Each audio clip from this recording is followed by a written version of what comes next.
story was done.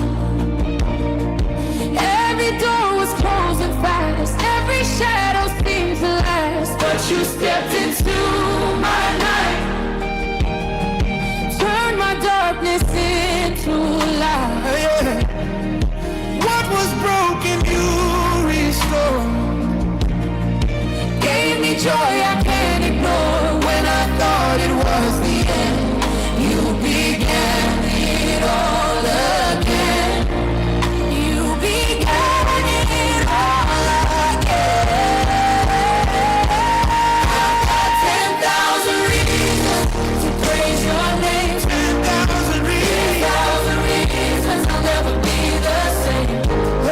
You turned it around, turned it around. Now my feet are on higher ground. I've got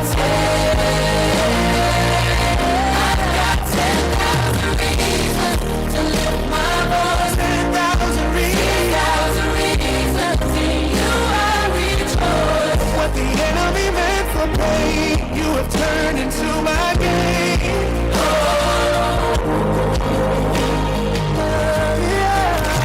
From rejection The to city's biggest conversation. from despair to confidence, you rewrote my destiny. Now your grace is all I see. Oh, yeah. What they meant to break me down, you have used to lift me now. Every tear has found a song. Now my praise is rising strong. You turned it, you turned it, you turned it around for me. You turned it, you turned it. Now I walk in victory. 10,000 reasons to praise you, Lord. Praise you around for 10,000 reasons forevermore.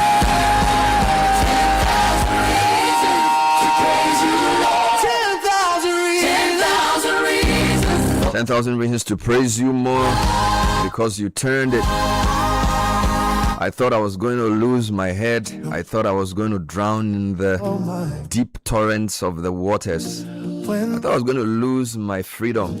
I didn't know. But your grace, your favor, and your mercy saved me. You reached down and pulled me out of the miry clay and set my feet on a rock to stay.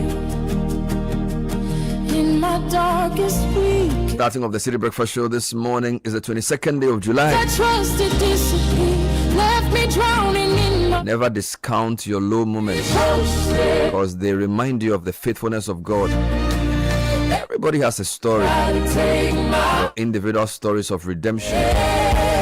It is good that I was afflicted, David said. Then I knew the faithfulness of the Lord. 10,000 Stories of redemption can be fueled in times of trial. Remembering how He took you from deep, deep trouble and placed your feet on a firm foundation to stand. This is the City Breakfast Show. We're live in Accra, 97.3 Citi FM. What the enemy meant for pain, you have turned into my gain.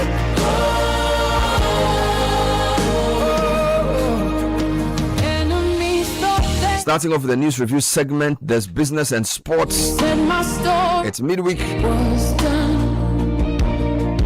Every door was closing. Weather outlook, Shadows we're told to expect thunderstorms or rain this morning. This is for parts of the north turned my and the transition belt. life. We're told the south stays mostly cloudy with early mist or fog in some coastal forest and mountainous areas. A few places may experience light rain or drizzle. By afternoon, sunshine and clouds will dominate. You began. But later in the day, thunderstorms or rain are likely to return to parts of the north and the transition belt. So if you're listening to us from the north, just be cautious. I'll never be the same. You turned it around, now my feet are Business Sense brought to you by APSA. Going green is not just about saving the planet, it can save you real money. Install solar panels and cut down your power costs. Get an EV and reduce what you spend getting around. Switch to energy efficient equipment and lower the cost of running your home or business. And the best part, APSA Bank can help you finance all of it in the APSA Green Finance Loan. Walk into any of our branches, ask about the APSA Green Finance Loan today. APSA Bank reminds you to shine your eye to avoid being scammed. Your story matters, APSA. Richard Delasky and Caleb Yaukuda are in the studio with the news review segment. I can hear him.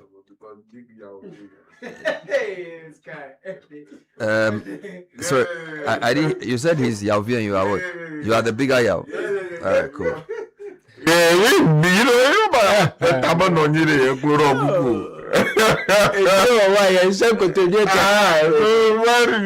Yao me abi Yao. So if my big Yao no dey here, you get me. So you are changing Caleb's name to Yauvi. Yes, because you are the bigger Yao. Yeah, I'm the bigger Yao. Okay. So what can the two Yao coexist? They can exist, but you know in this space, so we have to rank the okay, so because you did hell like that, you be my boss. Oh really? Yeah, because you are older than me. So if you don't did there, be that big and the chop big man. So Richard Yauche Sky. Yes. And Caleb Yauvi. Yes, it is so. I'm so happy. You changed my name. Yaos are not that many. For some reason. We'll be special people. Kofis are so many in Ghana. We the Kokus, they be controversial. This matter. And that's the one girl, they call her the go. No, we have changed. We have changed. Our class prefect is Kweku Baku. And his guy name is Joe Kwatinga. Joe Kwatinga. The leader of Mao. No, so controversial. The whole of Anyaku Savannah. Everybody knows it. And it's a Wednesday born. Wednesday? Koku. Charlie. No, Charlie. We are troublesome. They didn't say Abonsam is Koku. Can you imagine? How we disown that? No, but you look inside well. You sure? I'm telling you, Koku people, my guy, don't try. I am telling you, all the Kokus I know. No, they cost too much. We reject it. We will win the Sunday offering. Oh, very well, very well. That's a good one. Yeah, so when we go church for Sunday, we know what to do. Yeah. But anyway, let me take you to the Chronicle. But Charlie, the photographs from the Chronicle, what's happening to the faces of the suspects? They said driver plots with goons to rob master.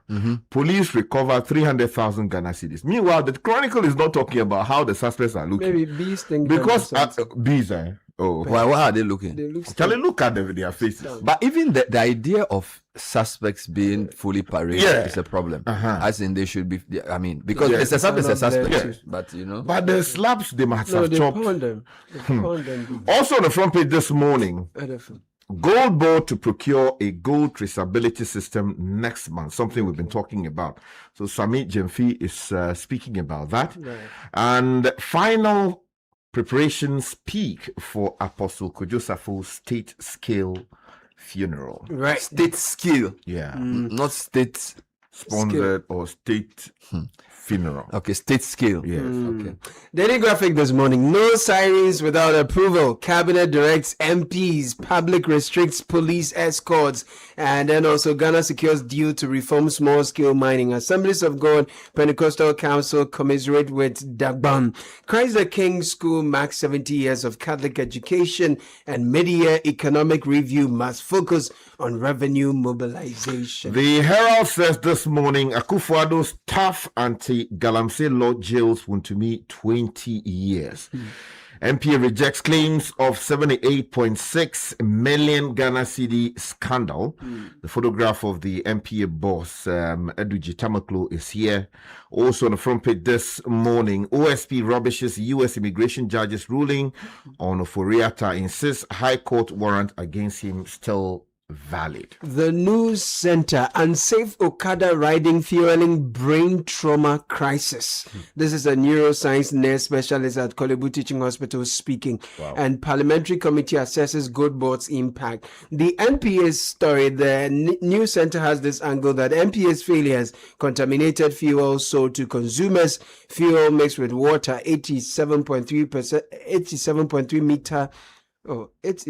7.3 m liters of petrol without NPA quality checks sold to consumers. Okay. Now, nearly 1 in 3 Ghanaians living with HIV unaware of status. This is the Ghana AIDS Commission. Serious. The custodian says this morning, we'll fight for justice for Wontumi. Minority leader vows. His photograph is here. Also on the front page this morning, NDC fails on senior high school double track. Sets 2029 to end the system. And Dr. China sues Haptel for 5 million Ghana cedis over campaign short code breach. Right. So, Daily Guide this morning, Ofori Attah still facing criminal charges. This is according to the OSP. Parliament assesses good board. That's here as well. The National Service Authorities under fire over 60 Ghana City Service Allowance deduction. That's here. And then also 28 suspects nabbed for cyber crime, human trafficking, arms deal, and other stories here as well. The Ghanaian publisher says Dame AG clash over Hanan trial. Also on the front page this morning, Wontumi jailed unfairly. This is the minority speaking. Bagbin orders MPs to get escort approval. Why do they need it? They don't need it. And they don't need to ask anybody for any approval, anything. They should be in the traffic just like all of us. That's all. Parliament hails Gold Board's impact. All right. Okay, the Informer this morning, NPP chases Mahama over alleged Galamsey petition against NDC officials, holds tribunals bill. This came much earlier. Dr. Baumir to Mahama. OSP denounces U.S. court ruling on Ofori Attah, says its case is not before any immigration court. And reshuffle signals quick government as appointees and party bigwigs jostle for position. NPP falls on own dagger, chronology of events and questions that refuse to go, referring to the Wontumi decision. Let me take you to the New Republic. Galamsey Baron jailed. Court rejects last-minute gambit as Wontumi begins 20-year stretch. What one is the Galamsey Baron? The man was not jailed for engaging in Galamsey. Yeah, for allowing his concession to be used by somebody. Sometimes, anyway. The media work is not easy. There are crowd times. Final one from me. Afoko pledges to restore NPP's pro-business identity. Bagbin mourns Yana's demise. And there are other stories here as well. Finally, the Ghanaian Point says MMDAs have no mandate to permit mining equipment use. The lands minister, the Honorable Kofi Boa, is talking. Also, Ghana has recorded no Ebola case. Health Ministry clarifies after SABC report error. I mean, who would have been sitting behind the whatever it is and did that? There's something going on between Ghana and Nigeria and South Africa that we have to look very closely at. Yeah. They're accusing Ghanaians of spreading false news. Some of their networks are also carrying stories which are not verified. We should be very, very careful. Yeah. Let me take you to citynewsroom.com. Ghana's reserves drop by $1.2 billion. Import cover slips to 5 months. Meanwhile, Adongo says the $300 million World Bank loan is to expand secondary education, not fund free SHS. Now, the Attorney General has rejected Wontumi's plea bargain proposal in the Exim Bank case. Meanwhile, Afoko says, I've always believed my brother was innocent. This is the Adam Mahama murder. Don't forget, Paul Afoko spoke on face-to-face yesterday. He also says Wontumi's 20-year sentence is excessive. In other headlines, Kenasigbe denies claims of influencing Wontumi's conviction. There's a false story circulating with his name underneath. He had to debunk it because it was not true. If you go to Channel 1 News Online, Ghana earns more from gold but spends more on oil as trade flow expands. Meanwhile, we're told over 50 kilometers of drains desilted to tackle flooding. In other headlines, judge erred by refusing Supreme Court referral in Wontumi case according to Attah-Mensah. And football can transform Ghana's economy if we invest. This is the sports fund. Meanwhile, somebody says, don't write off Wuntumi's chairmanship bid yet. This campaign manager is speaking. My journal line, false news publication law. Both NDC and MPP use arrest to energize their bases. Repeal it. Take your time. Let me read my story. He says, don't rush to scrap it. He defends criminal offensive conduct law, but says overzealous police are behind some of the arrests. In other stories, 4.2 million CD deducted from National Service Personnel Allowance for now. Suspended training program. Meanwhile, Miracle Sabuaji has disputed a 55 million CD claim in the Yoko probe. Dr. Sremsai says Yamin and Abanga probe over alleged Galamsey links are still ongoing. The High Street Journal says agriculture's lesson unlearned, what the media budget must answer for. And then Ghana maintains 5 months of import cover despite June reserve dip. These are all stories in the High Street Journal. Final story from across the world. The war in Iran. Do you know how much it cost? Charlie, tell me. It's more than even our GDP. $37.5 billion so far, according to the Pentagon. That's how much they spent to destroy so far. But so, what is the extent of destruction to And the global this economy? is just from the companies the America side. We haven't added the Iran side. Yeah, because I was looking at some estimates the other day. During some work I was doing, it was something in like close to 600 billion or 700 billion to the global economy. Yeah, with it's a lot of issues. So meanwhile, US has renewed strikes on Iran as Trump threatens to attack underground nuclear site. I need to say quickly that oil prices have risen slightly after the US announcement of strikes on Iran. So let's keep an eye on that. For my good friend Kojuga Daudu, there's a saying in our language that Gamore Manyana Adolao. The person who said the trap no. So yeah, I'll probably read the story, then you can hear exactly what he's saying. Let me start from the mid-year economic review, which must focus on revenue mobilization. Economists are demanding. McLean Kofi writes on page 13 of Daily Graphic that if the first quarter performance of the 2026 budget offers an indication, then the main question hanging over tomorrow's mid-year fiscal policy review is whether the Minister of Finance, Dr. Cassiel Ato-Forson, will ensure that government expenditure catches up with the resources voted by Parliament for policies and programs. The minister's task will be to assure the nation that enough steps will be taken to improve revenue target for the second quarter and the rest of the year to achieve ambitious targets such as the big push, infrastructure development programs, etc. For instance, while revenue measures were expected to help generate about 268.1 billion Ghana cedis by the end of the year, the first quarter result realized by the Ministry of Finance showed 57.53 billion Ghana cedis had been mobilized, slightly below the expected pace. So significantly, the government spent 62.09 billion Ghana cedis in the first quarter against planned total expenditure of 302.5 billion Ghana cedis for the year, representing about 20.5% of the annual expenditure budget, suggesting relatively restrained spending during the first 3 months of the year. They are not spending the money. On page 13, and the revenue too is not catching up with its target. Still dealing with our money issues. I'll bring you 3 quick stories. Bernard, the first one is in the Chronicle that says Gold Board to procure a gold traceability system next month. Sami Jemfi to deal with all the issues we've been raising. So the story on page 3 of the Chronicle says the Parliamentary Select Committee on Economy and Development has conducted a working visit to the Ghana Gold Board to evaluate the institution's operations, achievements, and strategic direction as Ghana seeks to maximize the economic value of its gold resources. Now, the visit formed part of Parliament's oversight responsibility to assess Gold Board's contribution to the national economy, particularly in gold trading, foreign exchange mobilization, reserve accumulation, and value addition. Now, Chairman of the committee, Eric Avle, said the engagement was intended to provide lawmakers with first-hand insight into Gold Board's performance and its role in supporting Ghana's economic recovery through the effective management of the country's gold resources. But the most important thing said by the story is that Mr. Jemfi told the House, maybe the committee, that they are looking to procure a traceability system that would ensure that they are able to distinguish between gold that is from proper sources. So we don't have those, the system currently yet. We don't have that system. And that's been one of the key issues that we've been raising about this matter. Now, if you turn your attention to another money-related matter, the MPA is hitting back or trying to correct the impression regarding the 78.6 million scandal that the newspapers have been talking about following the report by the Auditor General. Now, if you go to page 2 of the page 5 actually of the Herald newspaper.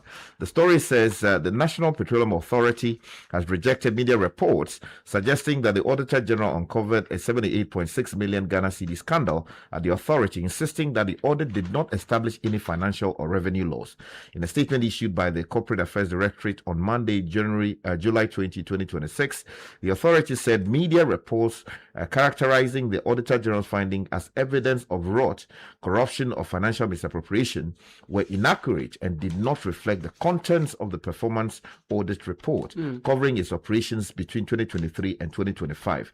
Now, if you are interested in doing a comparative analysis of what happened in the report and what the paper is saying, or the press release is saying, please get the two documents. Meanwhile, though, we are told NLA is deploying paperless lottery operations with Fidelity Bank support. 2 paragraphs of that story still on the page 5 of the Herald newspaper. The National Lottery Authority has entered into a strategic partnership agreement with Fidelity Bank to modernize lottery operations through digital transformation aimed at expanding market access, improving customer experience, and strengthening regulatory oversight across Ghana's ecosystem. I follow money issues because the National Service Authority has come under intense criticism over the controversial 60 Ghana cedi monthly deductions from the allowances of personnel to fund a purported capacity building program. Now, thousands of service personnel have raised concerns over a compulsory 180 Ghana cedi fee deducted in 3 monthly installments of 60 Ghana cedis for a capacity building program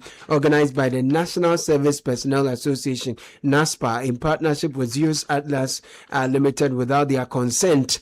The service personnel have questioned the legal basis for the deductions and demanded an immediate refund of all the money already deducted, insisting that the program should have been optional rather than compulsory. Now, a group of service personnel calling itself the Concerned National Service Personnel Association of Ghana, in a press statement dated Friday, July 17, said that while it supports efforts to empower them, such deductions lacked legal basis. So, details are on page 3 of the graphic. Let me just give you a quick parliamentary story. So, Parliament has approved a $300 million IDA credit facility to finance secondary education transformation for access, relevance, and results. The facility is aimed at expanding access to secondary education, improving the quality and relevance of teaching and learning, and strengthening technical and vocational education.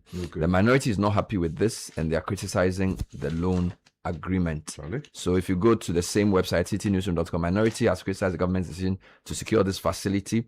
The caucus argued that the loan, which is expected to support the efforts to end the double track system under the Free SHS program, highlights what it describes as government's inability to effectively manage the country's finances less than a year after Ghana exited the IMF program. Now, let's come back to another story. The High Street Journal is saying that the budget must answer questions on agric. And let me just read a paragraph. Ahead of the 2026 media budget review, Ghana's agric sector is under scrutiny after the supply disruptions in tomatoes, onions, and ginger exposed structural weaknesses despite the economy growing by 6.4% in the first quarter.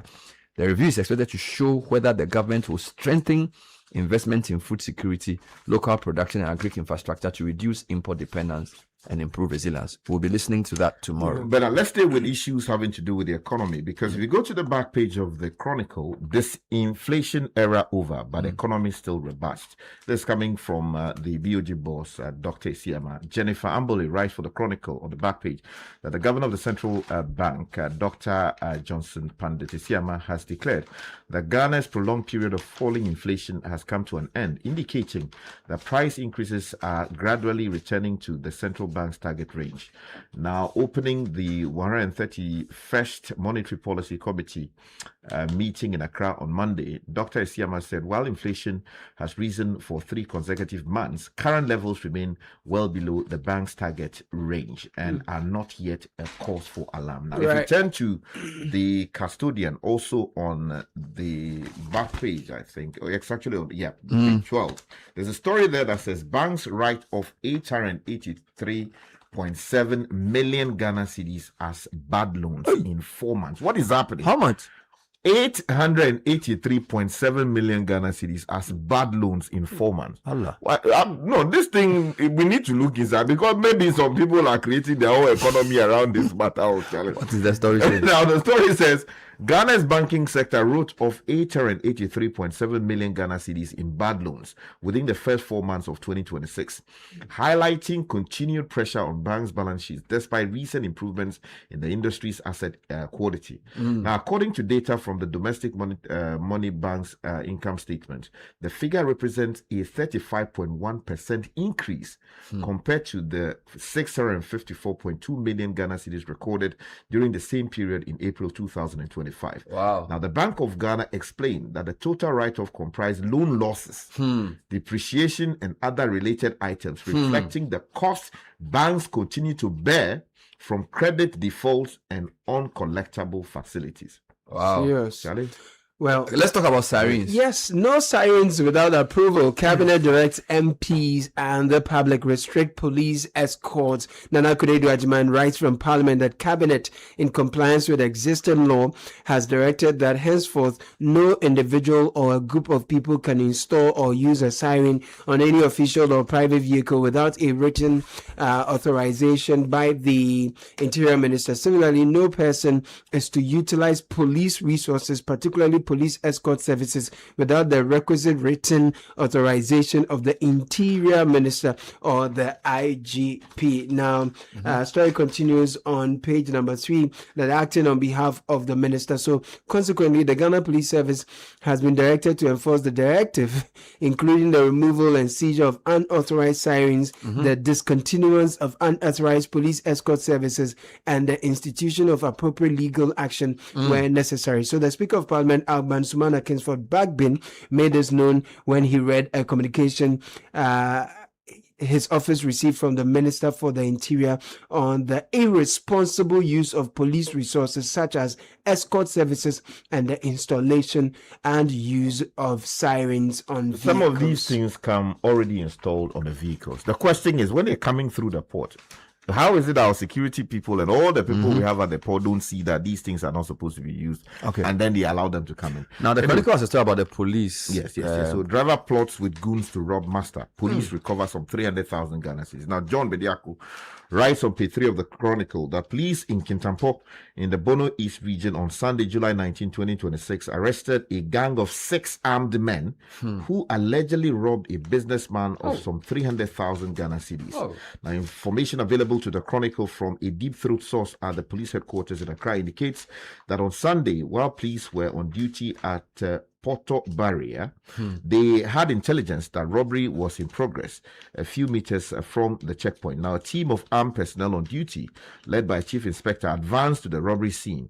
On getting there, 4 of the robbers fled into the bush. Now, however, police arrested one Abdul Sadat Ali, 24, Bernard Yango, 24 years, who was driving a Toyota Voxy with registration number AS144120. 2025. Now, also parked at the scene was a Kia Rhino with registration We don't need all those details. So what happened? Now, during interrogation, the Toyota Voxy driver mentioned the Kia Rhino truck driver, Samuel Attah-Mensah, 24, also 24, as an accomplice in the robbery. On the spot, investigation by the police identified one Yahaya Seidu, 35, as the owner of the Kia Rhino truck. Now, police personnel were told that he instructed his driver to take him from Ofenso to the Ashanti region to Buipe to buy cattle. He came to light that from the account of the Voxy driver, the driver of the Rhino, aware that his boss was carrying huge sums of money, arranged with the gangsters to attack and rob them on the way. Can you imagine? But I go on to say that armed with a toy gun, can you?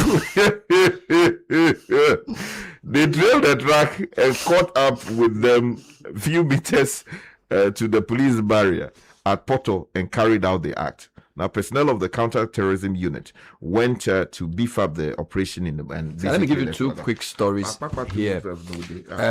One to miss a lawyer or campaign manager says he's in good health. He's settling at his one prison. Ashanti Regional Chairman of MPP, Bernard Enchiboisiako, is in good health and settling well in his one prison, according to his campaign manager, George Boahin Odro. We're also told that AG has rejected Wuntumi's plea bargain proposal in the Exim Bank case. Deputy AG Justice Mensah has said that the office of the AG has rejected the plea bargain proposal submitted by lawyers representing Bernard Enchiboisiako According to Sremsai, although discussions between prosecution and the defense had commenced under the plea bargaining process, the proposal put forward by Chairman Wontumi's team failed to meet the expectations of the state.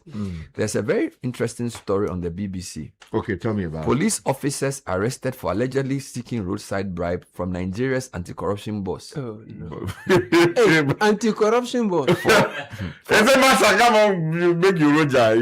Four Nigerian policemen accused of setting up an illegal checkpoint to extort money from drivers picked on the wrong man. The head of the country's anti-corruption agency, Musa Aliyu, who heads the Independent Corrupt Practices and Other Related Offences Commission, has alleged that he was stopped while driving in the capital Abuja on Saturday and forced to withdraw 53,000 naira. That's about $38 from a cash machine. So they forced him to go to $38. They said he can go ATM, go Anti-corruption chief. Police Commissioner Ahmed Sanusi accused the men of abandoning the official post to set up an unauthorized roadblock. This is to police who do that in the parts of town.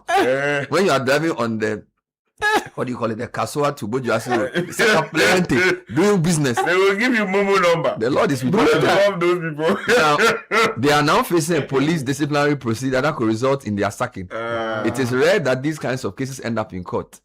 Ali's report of the incident to the police prompted what the commissioner described as an intelligence-driven operation. Were they asking for water or they were asking for bribe? When I stopped, the policeman came to my car door. I wound down the window and he told me to open my car. So I did. The policeman got in. He asked me for my driver's license. Same strategy. It's across the coast. They just have more pockets than the Ghanaian. I brought it out. Yes. And he asked me to give it to him. Yes. I did. Then he said he would take me to court for violating traffic rules. I told him, let's go to court.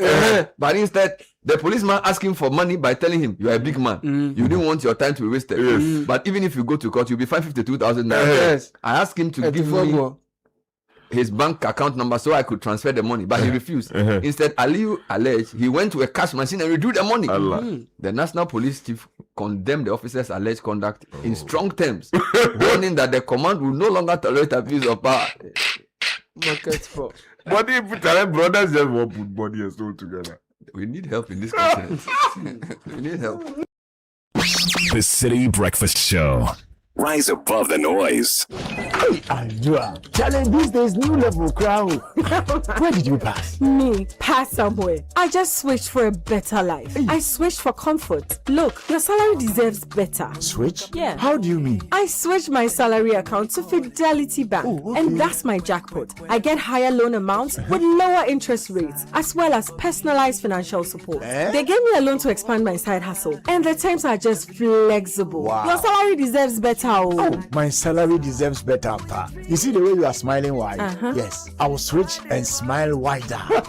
Your salary deserves better. Switch to Fidelity Bank today and enjoy lower interest rate, car and home loan, personalized financial support, and a smile that lasts. Switch and smile wider. Fidelity Bank. Believe with us. If I believe with us, Fidelity.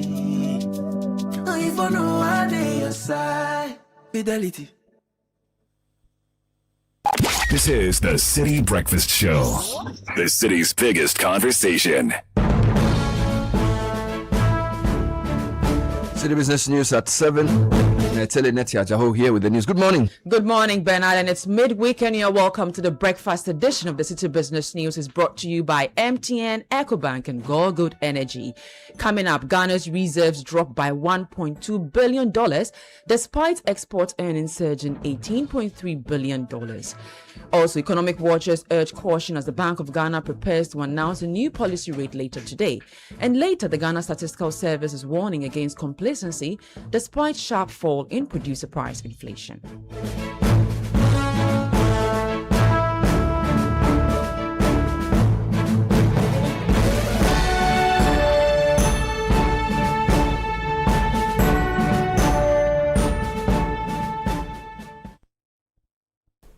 Let's settle for the details now. Ghana's total public debt stock increased by 46.7 billion Ghana cedis over the 3-month period. The latest summary of economic and financial data for July 2026 released by the Bank of Ghana shows that the country's total debt rose from 674.1 billion Ghana cedis in February 2026 to 720.8 billion Ghana cedis in May. There's more in the following report. The data indicate a steady upward trend throughout the period. The debt stock jumped to 686.1 billion cedis in March before rising further to 695.9 billion cedis in April and eventually reaching 720.8 billion cedis in May. The increase represents a cumulative rise of about 7% over the 3-month period as government faces financing requirement pressures to support economic recovery while meeting fiscal obligations. In dollar terms, however, the country's debt stood at $61.5 billion, down from $63.2 billion recorded in February 2026. Nashika Caesar Father reports. Still on the summary of economic and financial data for July 2026, Ghana's gross international reserves fell by $1.2 billion between March and June 2026, despite a strong increase in export earnings. Reserves declined from $14.16 billion to $12 billion, reducing import cover from 5.7 months to 5 months. Net international reserves also fell from $11.87 billion to $10 billion. The decline came as total exports grew more than from $8.51 billion to $18.29 billion, driven largely by gold, whose export value rose from $5.26 billion to $12.5 billion. Cocoa, oil, and other exports also saw an increase. The stronger export performance widened Ghana's trade surplus from $4.5 billion to $8.81 billion. However, rising imports, which increased from $3.99 billion to $9.48 billion, absorbed a significant share of foreign exchange earned. Gold holdings in the reserves portfolio also increased from 20.8 tons to 24.4 tons. Now, as Finance Minister Dr. Kasiel Atuforsen prepares to present the 2026 Media Budget Review to Parliament, attention is shifting from government promises to delivery. Today, in our special series ahead of the budget, we examine how some of the administration's key programs are progressing and whether implementation is matching the ambition. Here's more. One of the key programs is the 24-hour economy and accelerated export development initiative, which has moved from policy to implementation following the passage of the 24-Hour Economy Authority Act in February this year. Government says 268 fuel stations and 33 manufacturing companies are currently operating under the initiative, while the investment pipeline has grown to $11.5 billion. Presidential advisor on the 24-hour economy program, Gusitano, says several flagship projects are expected to generate thousands of jobs. So what is the work that we have done so far? At Bupe, we are co-developing up to 1.5 gigawatts of solar-backed power and up to 6 hours of battery storage, BESS. The joint development agreement was signed on 10th of April this year, and construction of the first 100 megawatts will begin next month.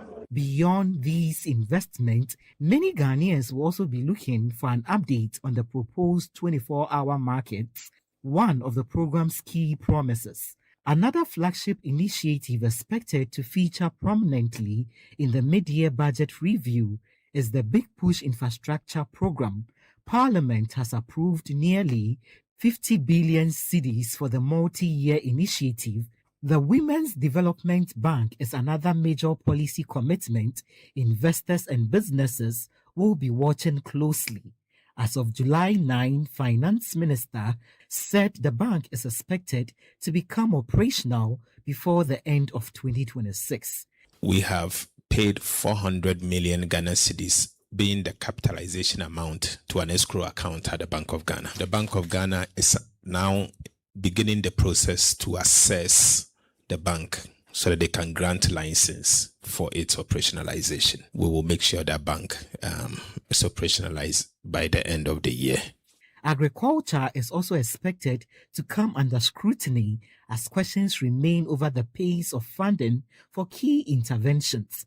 The Ministry of Finance says it has released 1.67 billion cedis, representing 85% of the Ministry of Food and Agriculture's 2026 allocation, including 244.9 million cedis for the Nkukwo Nketenkete Poultry Program. However, the Ministry of Food and Agriculture disputes that figure, maintaining that the actual releases received as of May 29 amounted to 244.3 million cedis, setting up a key issue that could be clarified during the mid-year budget review. That report was filed by my colleague Emmanuel Opong. Now, the Ghana Statistical Service is urging government to sustain macroeconomic stability while closely monitoring sectors where inflationary pressures have remained elevated. The call follows a slowdown in producer price inflation to 3.5% in June from 5.8% in May. Despite the overall decline, several sectors continue to record relatively high producer inflation, pointing to persistent cost pressures in parts of the economy. Here's the government statistician Dr. Attah-Mensah speaking on the development. Manufacturing rose from 0.8 to 3.5%. Electricity and gas climbed 12.5%. Transport and storage reached 10%. And accommodation and food services increased to 10.8%. So the pressure didn't disappear, it shifted. What does this mean for you? Businesses improve productivity, lock in your input costs while prices are soft. Government, maintain macroeconomic stability and keep a close watch on energy and transport. Households, expect mixed signals at the shops.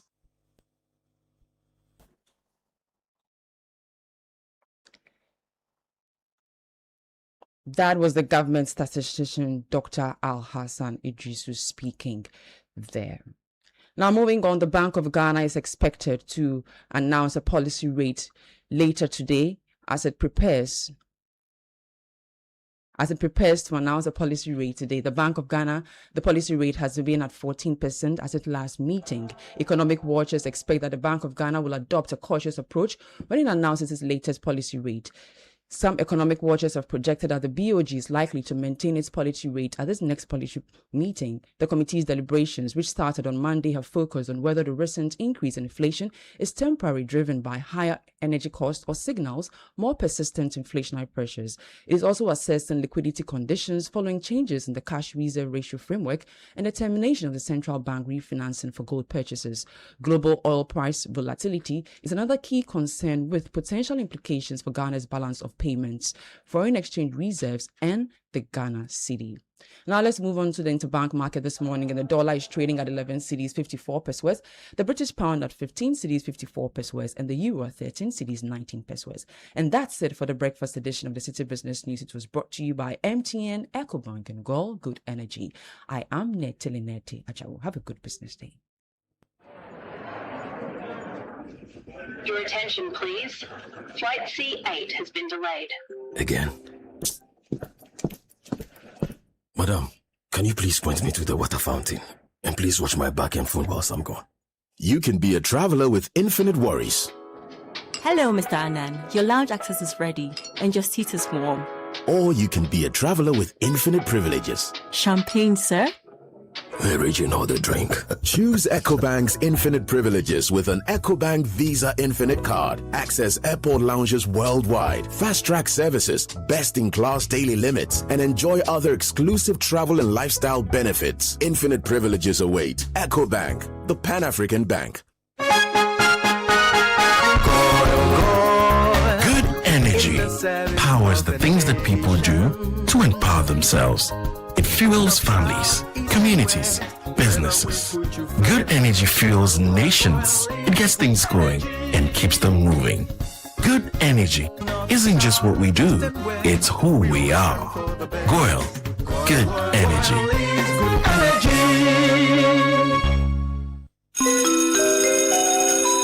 Introducing Ghana's leading pay-as-you-copy photocopier leasing company. Lease an A4, A3, heavy-duty or production machine and pay for only the copies made, or design your own payment plan. Simple and tietia. That's not all. Incredibly, toners, repairs, maintenance, follow-me printing, centralized tracking all come free of charge. Remember, financial prudence is the name of the game. Folks, forget about the expensive gimmicks and be smart. Join the hundreds of satisfied clients across all the 16 regions regions and every sector of the economy and save over 60% of your printing costs. Visit us at www.valexlease.com or call 0244-644048. Be prudent and lease a copier. Terms and conditions apply. Valex Lease is a wholly owned Ghanaian company. Valex Lease, affordable document management solutions. Enterprise Blue FM. Enterprise Blue FM, the bus. It's DJ E on Enterprise Blue FM. Guys, after the heavy rains this week, we are looking for the calmest person in Ghana. Who's the most chill person you know right now? Let's go. DJ, it has to be Mansa. Look, the flood entered her house and completely submerged her car. Next thing I see on her WhatsApp status, she's smiling and sipping tea on her balcony. Like me, I'll be crying, but she's totally relaxed. DJE, it's true. Mansa's home and car are destroyed, but this girl is not stressing at all. She just tells us everything is under control. Hey, Mansa, how? Wow, Mansa, we need your secret too. They say Entoa, but when unexpected floods strike, we've got you covered. At Enterprise Insurance, with over 100 years of experience, we say whether it's home, motor, travel, or insurance for your business, Entoa, if it happens, chill. Enterprise, your advantage.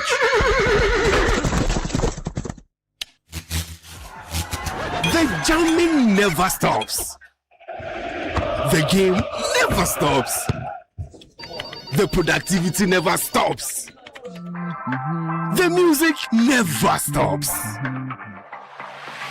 At G&J, we keep your world powered with reliable generators, solar energy, and UPS solutions, so the power never stops. Your go-to for total energy solutions, making sure you work, thrive, and live life uninterrupted. Visit our website, gjtechghana.com, or call us on 0302-689-178 or 179 or 0202-222-220. G&J, your energy partner. Your home could be anything you want it to be.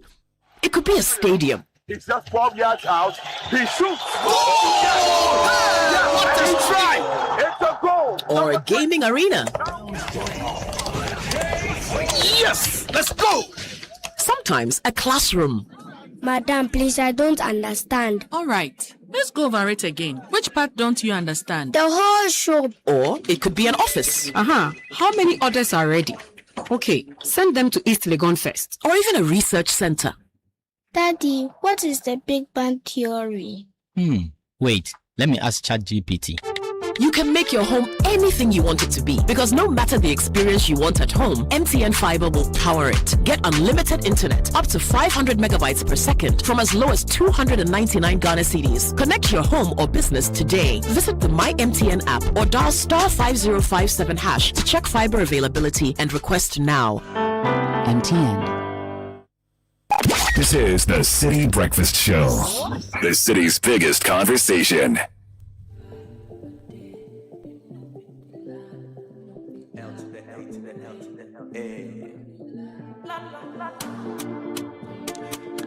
Neche, thank you for the breakfast edition of the City Business News. Grateful to EcoBank, MTN and Guel for helping us bring you that particular session. You know how money really moves, right? Not only on payday, but every single day. And EcoBank understands this. And that's why we connect you to the people who matter most. We provide one seamless banking experience across 34 African countries. We have digital platforms that instantly connect people, businesses, and opportunities across the entire continent. So pay your bills, transfer your funds, and manage your finances anytime, anywhere. Just download the EcoBank mobile app, dial *770# or use EcoBank online and our nationwide ATMs. EcoBank is the Pan-African bank. MTN just brought the prices down and the speeds up on MTN Fiber for home, and your whole household is about to feel it. Movie nights that don't buffer, school assignments that submit on time, work calls that don't drop, and your side hustle running smooth in the background. 3 unlimited speed tiers, 1 amazing network. Now you can enjoy 100 megabytes per second for 299 Ghana cedis, 300 megabytes per second for 444 Ghana cedis, 500 megabytes per second for 999 Ghana cedis all per month. So pick what fits your home. No data caps, no slowdowns, just fiber built for real life. MTN Fiber for home, your speed, your home, your choice. Only MTN, everywhere you go.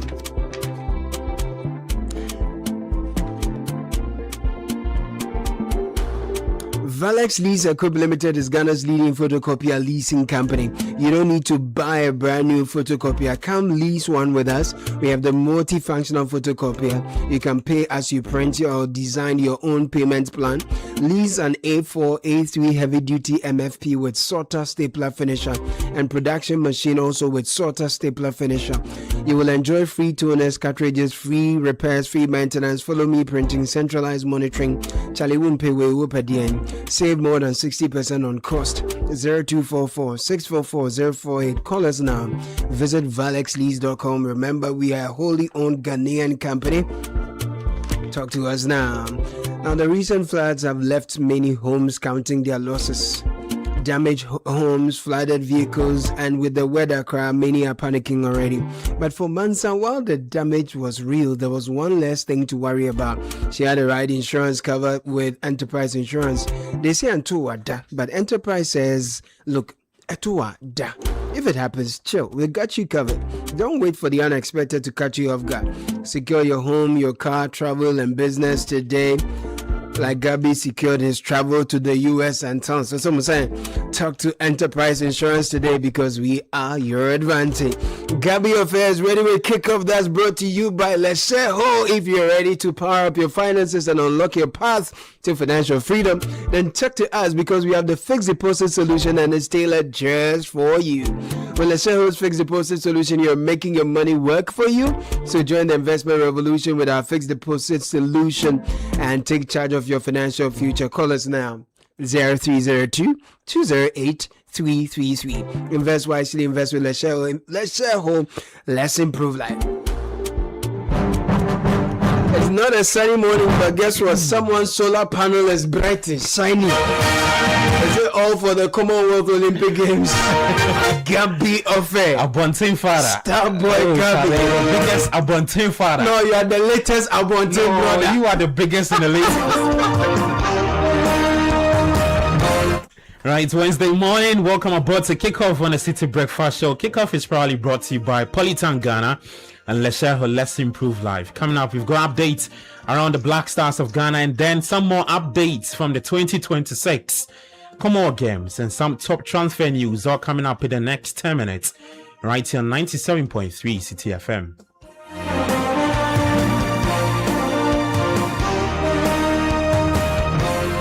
Right, I'm Gabi Affairs. Let's begin with the Commonwealth Games, which begins tomorrow, and having amassed 63 medals across 17 appearances since the country's debut in 1954, Team Ghana heads to the 2026 Commonwealth Games with renewed confidence as the competition gets underway in Glasgow from July 23 to August 2, 2026. Team Ghana is sending a contingent of 40 athletes to compete across 9 different sports and disciplines at the Games in Glasgow. The delegation includes 5 para-sport athletes representing the country in para-athletics, para-swimming, and para-powerlifting. Bernardo Bekoshi has more updates.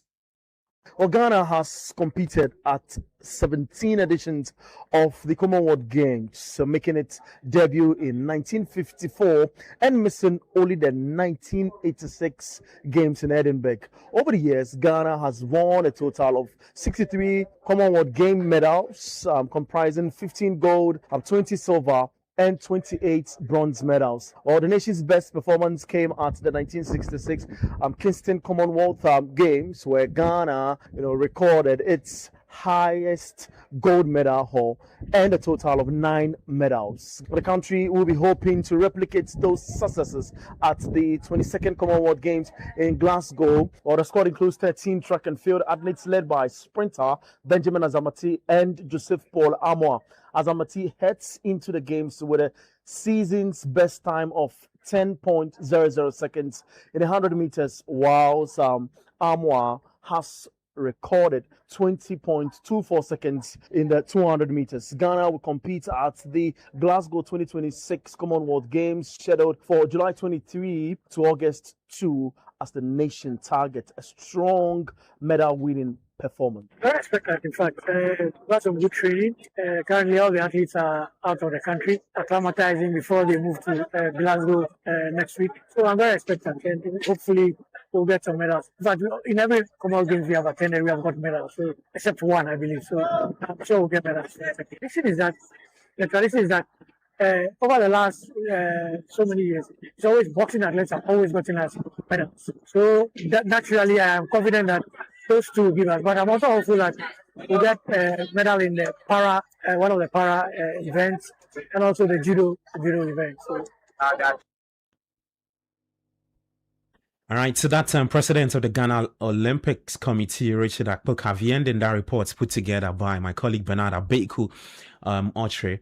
Well, let's stay with the Commonwealth Games because boxing and athletics have consistently been Team Ghana's most successful disciplines, delivering medals at every edition of the Games since 1954.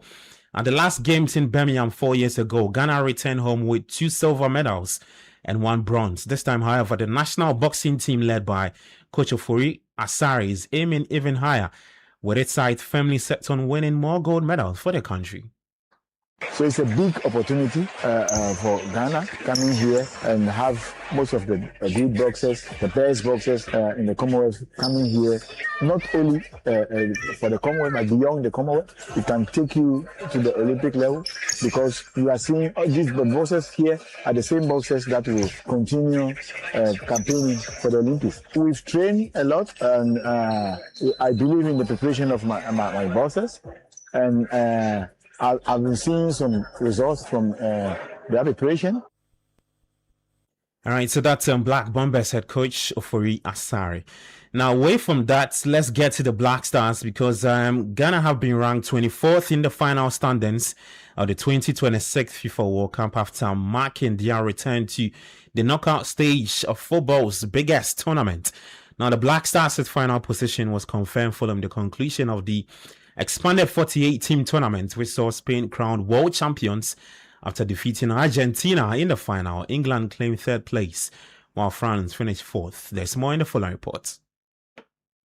Ghana's 24th place finish represents a decent campaign for the 4-time African champions who progressed beyond the group stage and reached the newly introduced round of 32 in their first appearance in the knockout round since 2010. The Black Stars finished ahead of several established football nations in the final standings, including Ecuador, South Africa, Sweden, Austria, Algeria, and Senegal. Drawn in Group L alongside England, Croatia, and Panama, Ghana opened their campaign with a hard-fought 1-0 victory over Panama in Toronto, courtesy a dramatic late winner from youngster Caleb Irenchi. They followed that with a disciplined defensive performance to hold European heavyweight England to a goalless draw in Boston before suffering a narrow 2-1 defeat to Croatia in their final group match, finishing 3rd in the group. Despite missing out on automatic qualification spot, Ghana progressed to the round of 32 as one of the tournament's best 3rd-place teams under FIFA's expanded competition format. Their World Cup journey came to an end in Kansas City following a 1-0 defeat to Colombia. John Arias scored a decisive goal in the 14th minute to send the South Americans through, while the Black Stars exited the competition. Nevertheless, the campaign marked a significant improvement on Ghana's previous World Cup appearances in 2014 and in 2022, when they failed to progress beyond the group stage. The impressive showing has also been reflected in the latest FIFA World Rankings, with the Black Stars climbing 8 places from 74th to 65th. Following their performances at the tournament. Attention now turns to the 2027 African Cup of Nations qualifiers in September, where Ghana will face Cote d'Ivoire, Somalia, and the Gambia as they seek to return to the continental showpiece after missing out on qualification for the 2025 AFCON in Morocco. All right, so that's all you need to know regarding the final standings of the 2026 FIFA World Cup. Well, let's start with the Black Stars because some good news. Abdul Fattah Isaac, who says he cannot wait to begin life at Ipswich Town after completing a permanent move from Leicester City. The 21-year-old joins Premier League side in a deal worth £20 million and has signed a 5-year contract that will keep him at Portman Road until 2031. Finally, happy to be here and can't wait to get started. Premier League is an amazing competition, and as every player dream to be in this competition. I'm happy to part of this family, to be in this competition and to fight for FC Town. Can't wait to meet the fans and give it all to the fans, help the team. All right, so that's Ghana's Abdul Fattah Isako these days. He plays for Ipswich Town. He is set to be the first Ghanaian to feature for Ipswich when the Premier League begins. Well, let's start with some more transfers because the Chelsea have completed the signing of Morgan Rogers from Aston Villa in a record-breaking £117 million deal. Rogers has signed a 7-year deal at Stamford Bridge and becomes the most expensive British player of all time, breaking a record certainly this summer when Elliot Anderson joined Manchester City for £116 million. Well, free agent defender John Stones has also emerged as a potential option for Chelsea in the transfer window. The 32-year-old is searching for a new club following his World Cup campaign with England after leaving Manchester City at the end of his contract earlier this month. Well, some more transfer news, and West Ham United have reached an agreement with Al Hilal for the sale of Crescencio Somerville. The deal is worth a total package of £60 million. Well, Bournemouth have also rejected a £64 million bid from Chelsea for midfielder Alex Scott. The Cherries made it clear to the Blues that any further approaches would not be welcomed and that they intend to keep hold of one of their star players.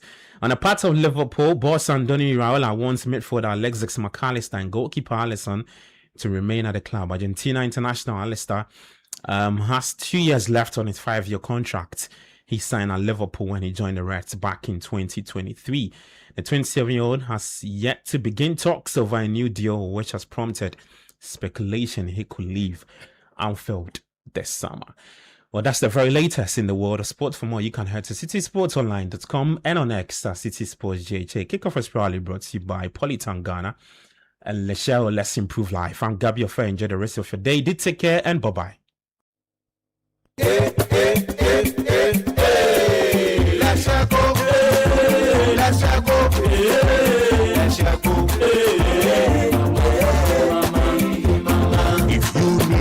Services, innovative financial solutions. We deliver on our promise, cause we are number one. Let's go, we improve your life. Let's go, mama. Even when you're stuck with nothing, no matter your situation, let's go, we improve your life. Let's go,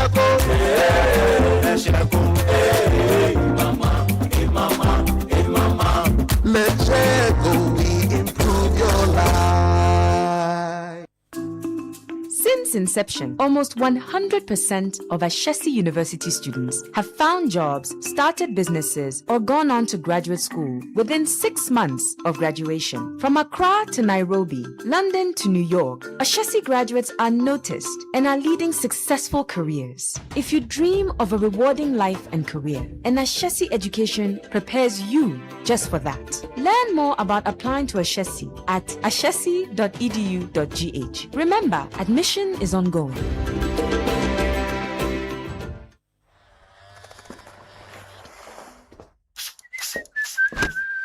Charlie, trim I'm nice. I get some serious meeting. Allah, motion. But Charlie, no credit today. Oh, but you relax. More day. Hey, what funny. Yes, so I borrow small, sort myself out, I pay back. We move.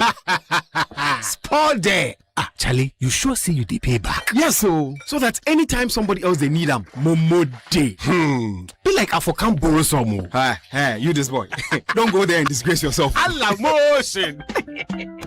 Responsible borrowing be the real flexo for today's needs and tomorrow's dreams. Borrow, sort them, pay back. Momo day. You can't tell what your baby will become or what his interest will be. You can provide your growing babies with yummy goodness. Yumvita is a delicious cereal for your baby. Oh yeah, all the ones love it too. Yumvita is filled with yummy goodness for growing babies and is available in other yummy variants. Yumvita, a delicious way to grow. This advert is FDA approved. A king was born today. Is that how you go celebrate? You say you love the man, but show working, my sister. Open your cow bank up and credit his account. Life simplified every single day. Yeah. Open your cow bank up and credit his account. Cow bank, make come easy, Charlie. Life simplified all the way. If you love your man, show work, you know. Not only talking plenty on his birthday. A king was born today. What can he do with that? Give him fuel, give him vibes, give him cow bank cash, just like that. With your cow bank app, you send money by airtime, pay bills in seconds.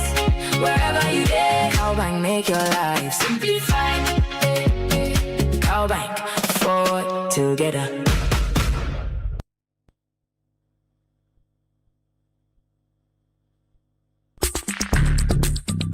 Join the conversation on the City Breakfast Show on Facebook at facebook.com/City97.3, Twitter at twitter.com/City973, and Instagram at instagram.com/City973 with the hashtag CityCBS.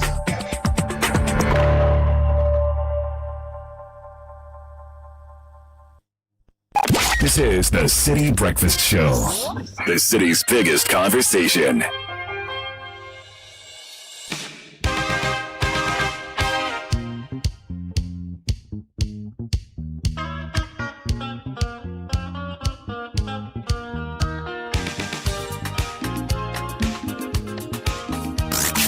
Unleashing the power of relevant radio. This is City 97.3. The City Breakfast Show. Rise above the noise.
This is the City Breakfast Show, the city's biggest conversation. It's all right. Let's groove it all night. Don't get so lazy. Yes, something so crazy. Listen to what they say and just help me sing. I will sing, oh yeah. I will sing, oh yeah. Music go sing, oh yeah. I will sing, oh yeah. It will make you move your body. It will make you groove your body. To make you rock your body. I will sing, oh yeah.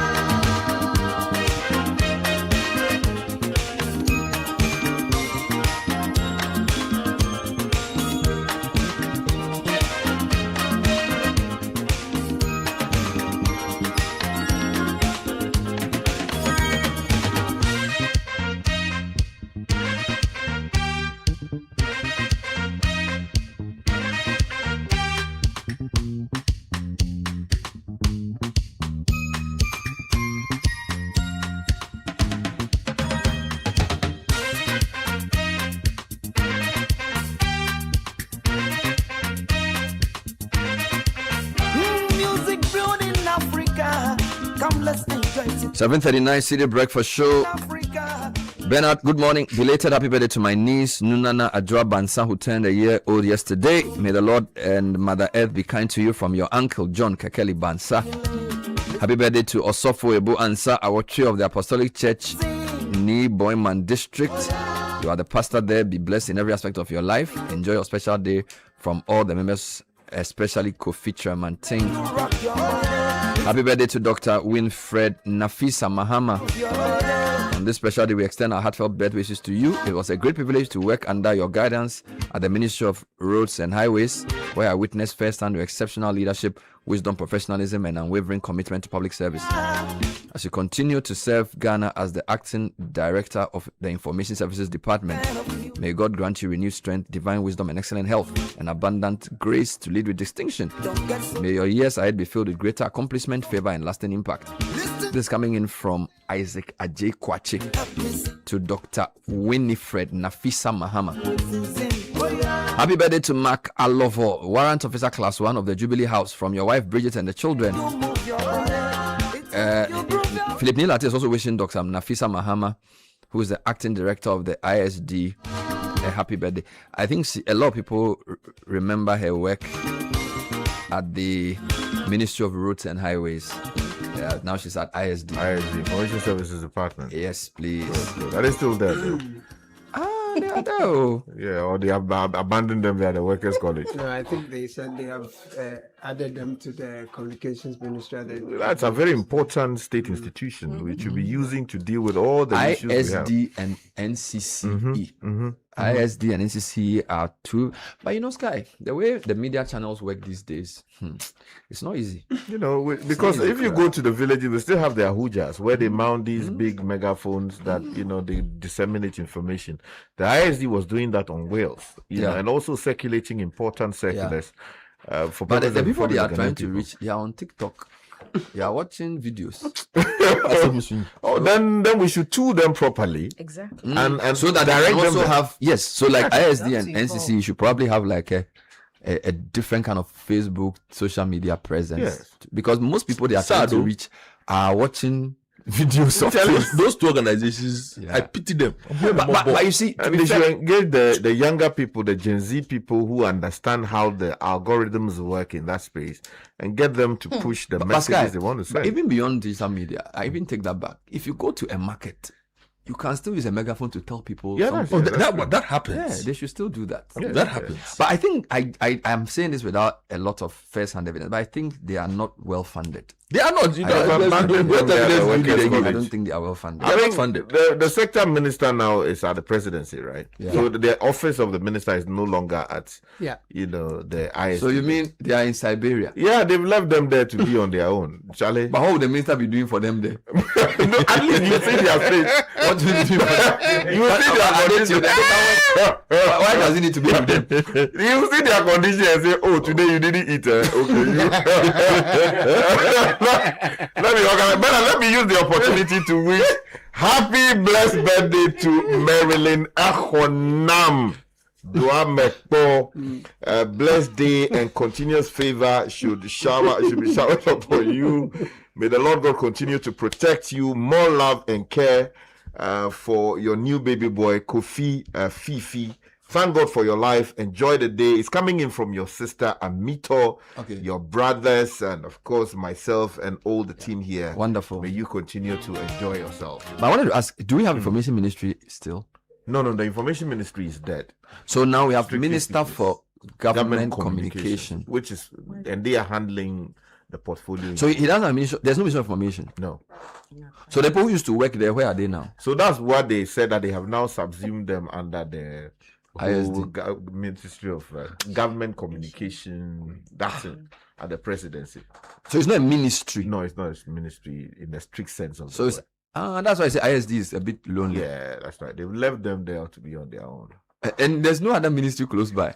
No, so they are far out. So they did there with them, you know, that place used to be CPP headquarters. Yeah. Nkrumah's where they see them. I'm no say some Adams do hanya say they want the team back. The people don't mind them. Oh, Charlie.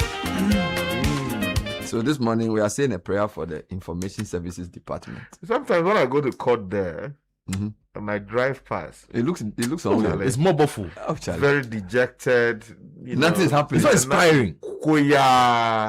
But do you need to be under a ministry to work? Because Information Services Department, I think they've been one of the oldest government agencies. Yeah. And they have their ways of working. In this day and age of disinformation, misinformation, and reinformation, all the they should be playing a leading role. Charlie, we should actually properly arm them.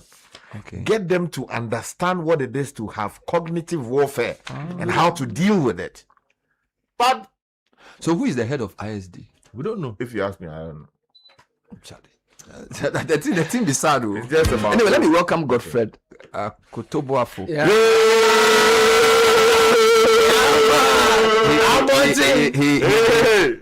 He's been away. How long have you been away? Wow. He sent me. The World Cup started on 11th. On the 11th, yes. I wish the World Cup will continue forever. I don't, because you were working hard, but I'm tired. You know the World Cup. My body's finished. The World Cup even reduced the war. Yeah, it reduced plenty things. Yeah, the people didn't have time for war. It reduced plenty so things. Maybe the ancient Greeks, the Romans used to give the people games so that they will forget their problems. So Infantino, give us more games. 100-day World Cup. We beg. 100 countries participating. We'll play it from. You know how they do Formula 1. They should do World Cup like Formula 1. We'll do Silverstone this week. Then we'll go to Rio next week. We'll go to Kuala Lumpur, Singapore. It will be nice. So we'll forget our problems. It's expensive, Papa. Because what is life? I mean, I get you. I get you. The Greeks, the ancient Greeks, they say the real men live for pleasure. They didn't do any physical thing. They just watch the games. I could do this if I didn't have to work. I mean, I'm with you if I don't have to do the work. Just enjoy. If it's just the enjoyment, I'm with you. What is life? Charlie, that's the life, bro. Why are we suffering like this? Bro? After all this, they're still suffering. The people said, somebody said the worst part of the fact that the World Cup has ended is that news has come back. But the news didn't go out. So the World Cup was 100. How many days was it? A month. But this was a bigger one. Yes. There were more. A lot more games, yes. Because of the 48 teams. Yes. So I think there was one extra game. Yes. A round in. One more round, and also a few more teams. So more games. You've covered how many World Cups? This was my fourth. Fourth. Yes. I'm retired now. No, I want to ask you a question. Which World Cup? Which ones? Okay, you've covered Brazil. 2014. 2006 was my first. You went to Germany. Yes. Ghana's first. 2010 South Africa. Yes. Brazil. So you didn't go to Russia. No, I didn't. It's too far. Yes. You didn't go to Qatar. No, please. It's too. No business there. Okay. So which of the four did you enjoy the most? Listen to my question well. Which of them did you enjoy the most? South Africa. Because it's in Africa and Ghana did well. No, the vibe was just different. It was different. It was incredible. I think it was a lot more intimate for me. South Africa. Yes, it was a lot more intimate for me. Perhaps, again, you might have a point because it was in Africa. And we did well. And we did very well. And you were very close to the team. I was knee deep in the team. But in terms of organization, though, and just I think this was... that was my question. Which was the best organized World Cup? Those who went to Qatar say it was better organized than this, but that's also because Qatar was small. So they everything, it was like one junction. Everything was... So it's like a different World Cup from this one. Yes, this is the biggest World Cup. This is really big. Both physically and conceptually. But just how well it was organized in terms of traffic control, the games itself. I'm not talking about the politics. You didn't get outside stuck of it. in the game. No. Apart from the final, and that was because Nik was coming. Okay. Donald Trump. Who calls him that? Nik. The Ghana people call him. American. So this World Cup was very well organized. It was brilliant, and it also helped because the Americans are used to large scale events. They know how to put up a show. Yeah, they have the facilities for it. So would you say this was the most entertaining World Cup? That would depend on you watching. For me, covering, you were working. I was working, so it would be difficult to really enjoy it the way you would have enjoyed it because you watched a lot more games than I did. How difficult was it for you to? Okay, you're a professional, so you know your work. Yes, it was a wide. Yes, and that's the difficulty also because this is comparable to Brazil. You know, because Brazil is massive, and this country is massive as well. You know, so just moving. And Brazil, there are some places you can't go by road. You can't go by road. You have to fly constantly. This one, a lot of people were driving. You could drive 8 hours, 9 hours, 12 hours, and feel okay. Brazil, you don't want to drive and get caught up in some. So the America that they say is advanced, is it true? Tell me about America. America's okay. It's far ahead of us. Ghana. Yes. Is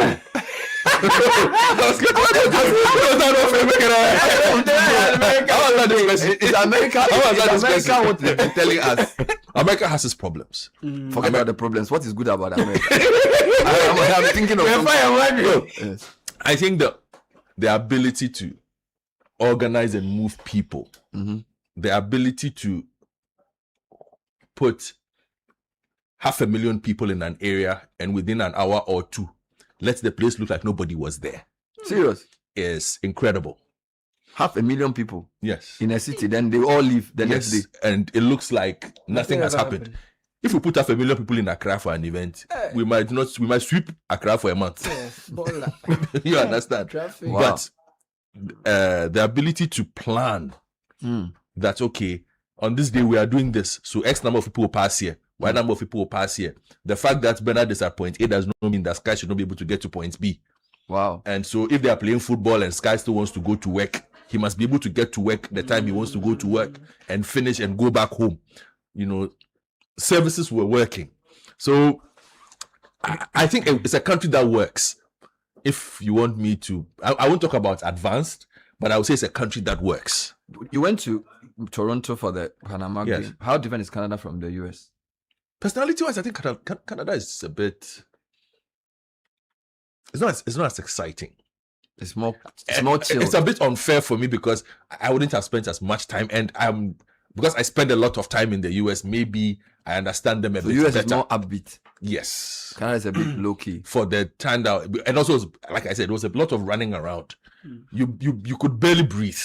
But you were in Toronto. Yes, you had to because it was basically go in, fly in, and do the work and leave. So it's not you have time to feel the city. Feel anything. I if you ask me what did I see in Toronto, I didn't see anything.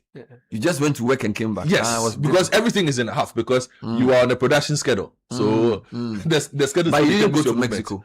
No. If we had a game in Mexico, you would have had to go. Yes. I listened to some people who said that the most exciting atmosphere of the World Cup was the Azteca. Yeah, I felt that the final should have been played in the Azteca, but the way the World Cup was designed, the one who carries the biggest cost took the final. So US took from semi-finals. Yes, so the US had all the. But I'm told that Azteca was in terms of it's a proper football country. You know, Mexico, they understand that the Azteca has history, and the people know know their football. So they will come and cheer. You know, it was crazy from some of the images. Which was some people say the best game was the England-Mexico game.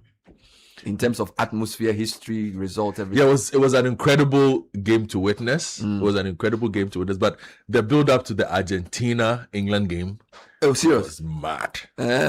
Did you go? Yes. This was in Atlanta. Argentina-England. Yes, that was in Atlanta. I was at that game. It was mad. And the game that was built up the most was the easiest game. That was also because the Americans were playing the America-Belgium game. When I think of America, you would think that it's the final. Hey, they hype the game. They hype the game, and you know, also because of Fulani Balogun's issues, and that's why the Belgians said, you know, it was everywhere. It was like the US, we're going to. This is our time. It was our time. The people finished them 4-1. Yeah, it was so easy for Belgium, which we knew was going to be, but for the Americans, if you look at the build-up, it was like this is the main game. This is the main game. But apart from that, I think Atlanta was the best venue for me. Atlanta was the best because it hosted a lot of games. But the games that Atlanta hosted are some of the most memorable. You know, that Cape Verde Argentina game was the Argentina Cape Verde? Yes. No, it was Spain. Spain was there. Wow. I think Curaçao scored their first World Cup goal in Atlanta. The England Argentina game was in Atlanta. Wow. The Egypt, there was another game but Atlanta hosted a series of games that were just memorable. But generally, Atlanta is becoming a preferred venue for a lot of young middle class people in the US. Yeah, and black people also feel comfortable. It's a very black city, so even though it's in the deep south, it's becoming it's a very and a lot of Ghanaians around. So Atlanta was your best. Atlanta was amazing. For one, the stadium they have is perhaps for me. It's called the Mercedes-Benz. Mercedes-Benz is top 5 stadium in the world. Wow. Mercedes-Benz is top 5 in terms of what, like you enter the stadium, nobody will tell you you've entered the stadium. Wow. It's amazing. It's closed roof, so it's climate control. This is for the Atlanta Hawks. Yes. The football team. Yeah, and like the facilities available if you use that stadium. The SoFi in California has a say in this. But for me, I just think that stadium is amazing. But overall, amazing 30 days plus. You know, for the Ghanaians and the Ghanaian community in America, this was an experience they will never forget because people planned for this. You know, we had discussed this. They planned to be there. So you had people driving. For those on the East Coast, they had their time. Which of the Ghana games had the most Ghanaian fans coming? The England game. The one in Boston. Yeah, that game. That's the place the Ghanaians are. After that, we went to a place in Worcester called Anochi Krom. Kai. A place in Worcester called Anochi Krom. Yeah. You know, Anochi. They named the place Anochi Krom. Yes, you know, I told you, Worcester has the largest concentration of legal Ghanaians. Let me put it that way. Okay. Yeah. So there is an area called Vernon Hill. Okay. Basically, there's an apartment block there.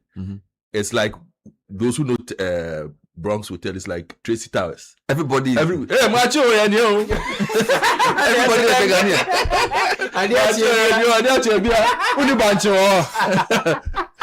It's just wow. You know, and it was interesting for me because there were a lot of businesses, and all the businesses, most of the businesses are named after Ghanaian towns. You want to remember downtown. So I saw Ashtown Market, Tema Market, Accra Market, Ebri Gardens. You know, everybody wants to. Yeah, Worcester is amazing. Like the Ghanaians have all these. So you mean they can even get Ghanaian mayor if they vex? Yeah, if they vex, they can. They can push a mayor. Yeah. Legally, the last census that they did in Worcester, because I met the president of the association, 41,000. 41,000 Ghanaians. Yes. And they showed up.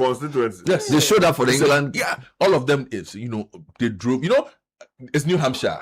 So New England, greater New So England. those from Connecticut, those from even New York, right? Can move. Yeah, you can drive from upstate. Wow. You can drive through. So it was a good feeling for a lot of Ghanaians who planned. The Philly game also helped a lot of the Ghanaians because those in the DMV area, you know, the DMV area, they say it for those who know what DMV is.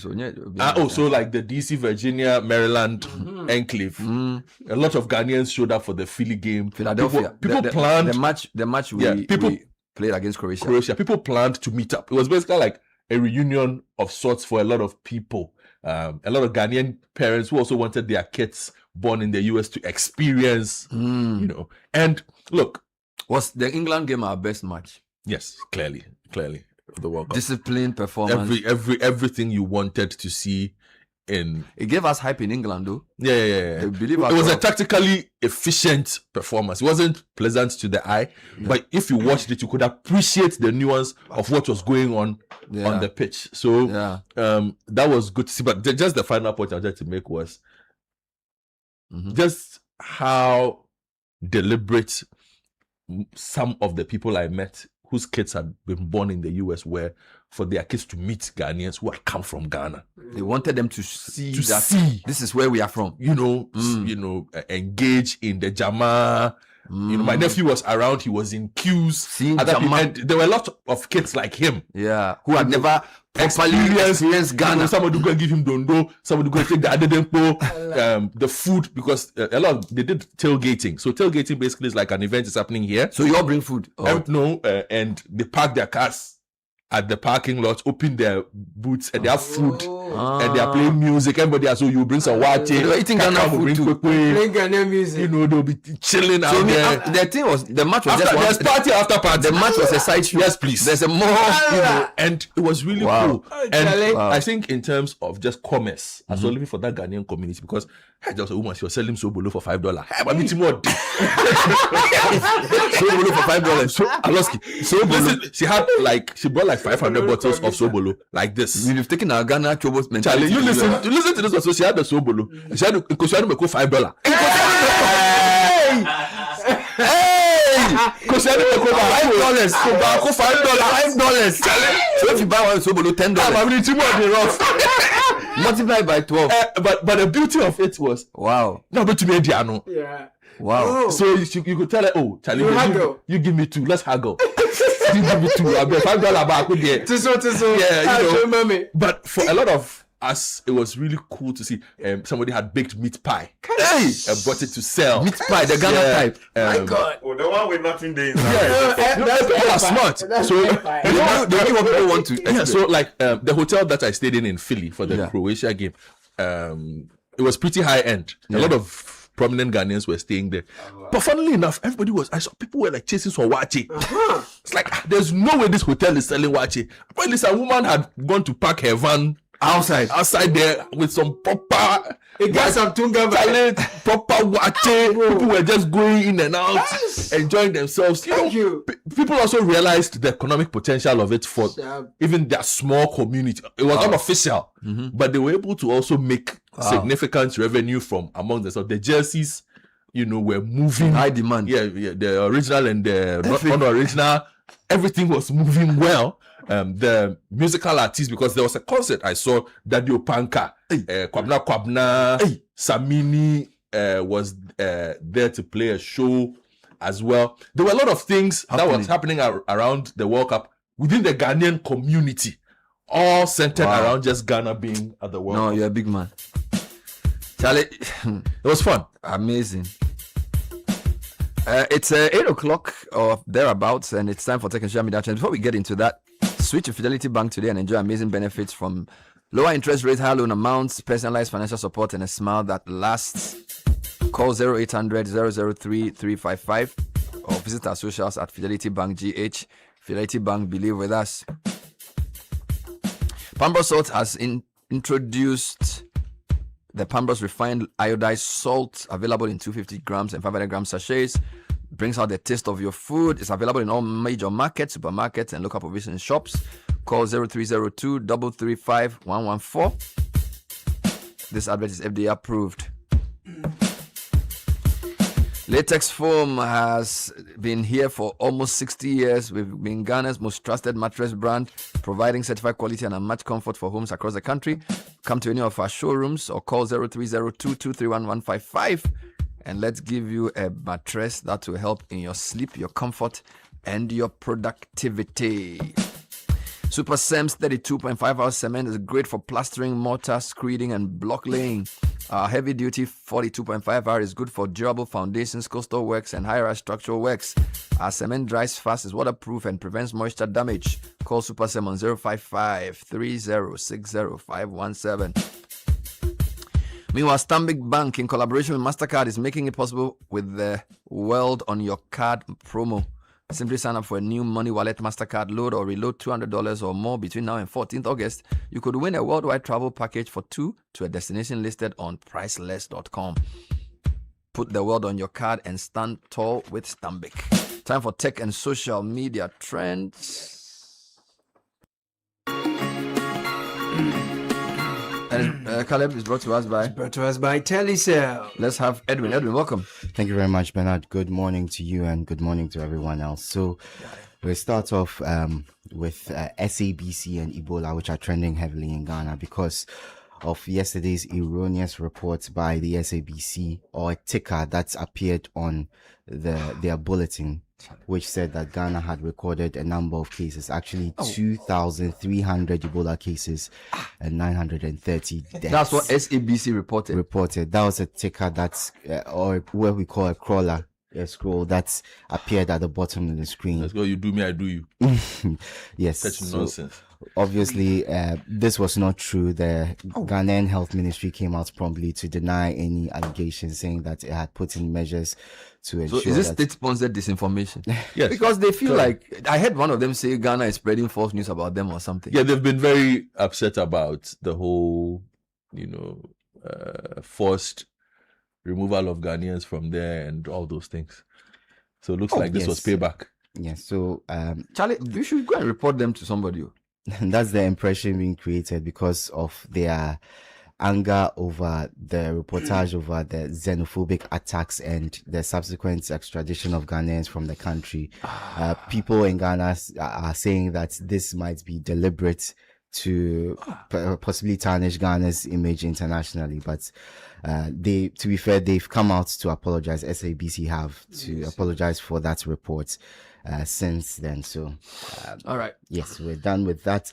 Let's move on to another topic. Back in Ghana, our debt stock has risen by 46 billion Ghana cedis over a 3-month period. So this is through May. Our debt stock has risen, which has sparked some concerns online about our spending and what we might be spending on, whether it might actually be benefiting us. But the supporters of the government are arguing that improved economic performance is showing that we are spending wisely, even though we may be spending quite a lot. We are spending wisely in good places, which is improving our economy. Critics of the government say that this the NDC criticized the previous administration for spending wildly, and they are doing basically the same thing while they are in office. So that's a conversation that's also going on online. Let's move on to Nigeria, and this is a story you brought us in the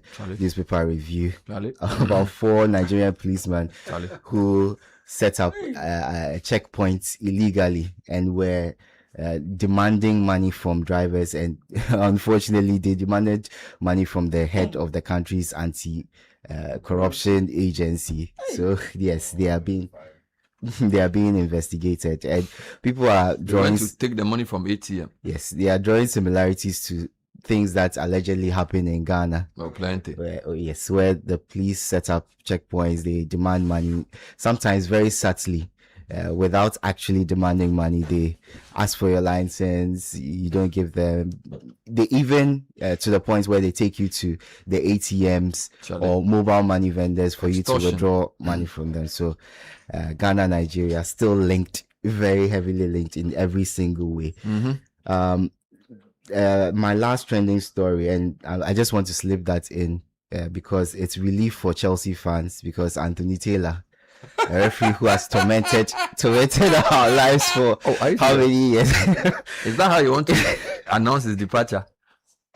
I'm sure that's how every single club who has dealt with he's been a difficult referee for Chelsea. Look, he's been a top referee in England for a number of years, but his decisions have not gone down well with a number of clubs, most especially Chelsea, because they feel consistently over the years it's gone against them. But he's had a very storied career in the Premier League. He's been a referee for 20 years. 20 years.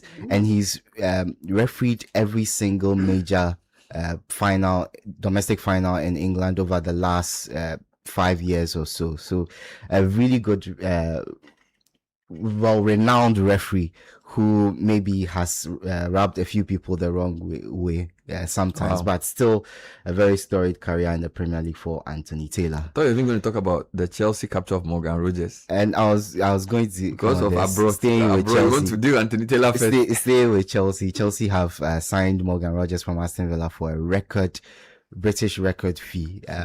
We saw in the World Cup that Morgan Rogers is a very good player, and he was fantastic as well last season for Aston Villa. He scored 23 goals for them.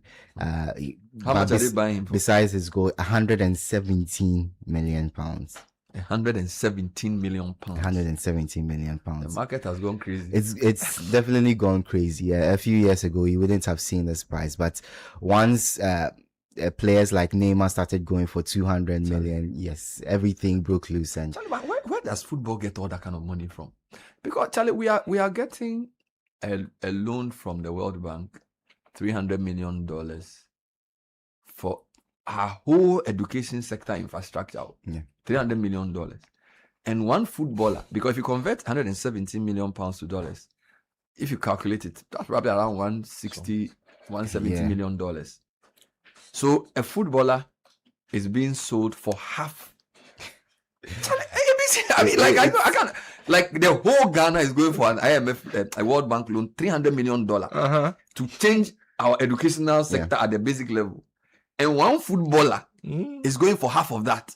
Yes. Yeah, football is a major industry, which is why Charlie, we have to put our children in academies and forget about this. I mean, Charlie, imagine, it's big business. Yeah.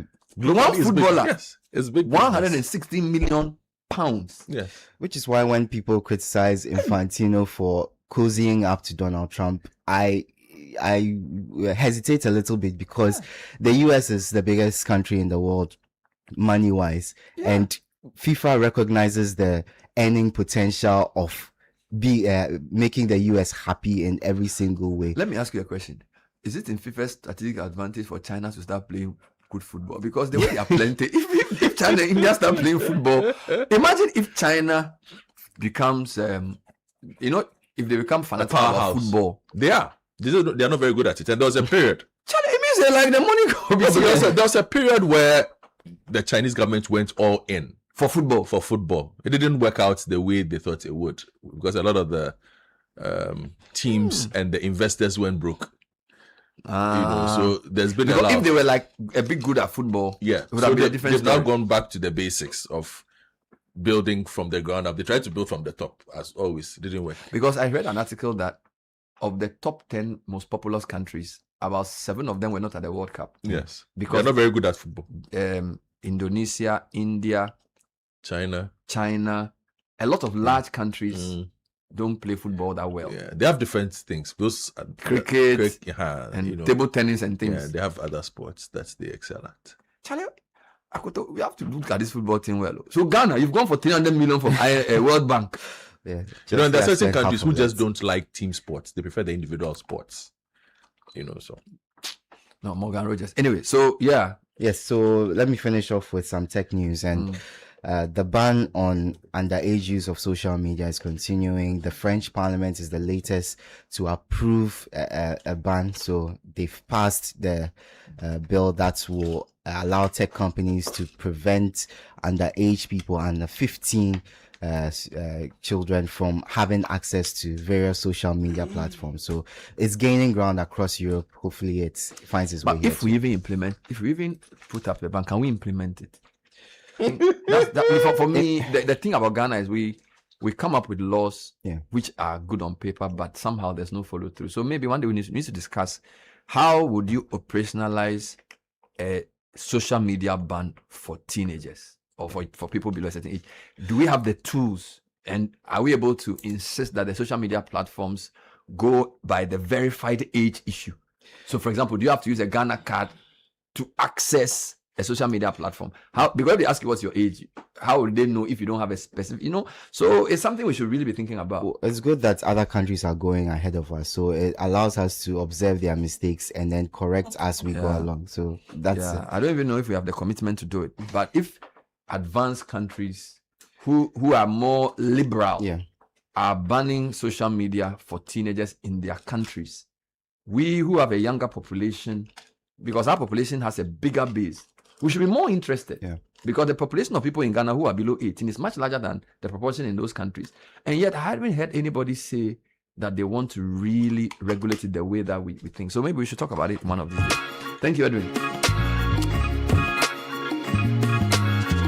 There are many reasons to connect, and it's all to put smiles on the faces of those you love. Daddy, thanks for the tea cash, okay? I love you. That's my daughter Angela.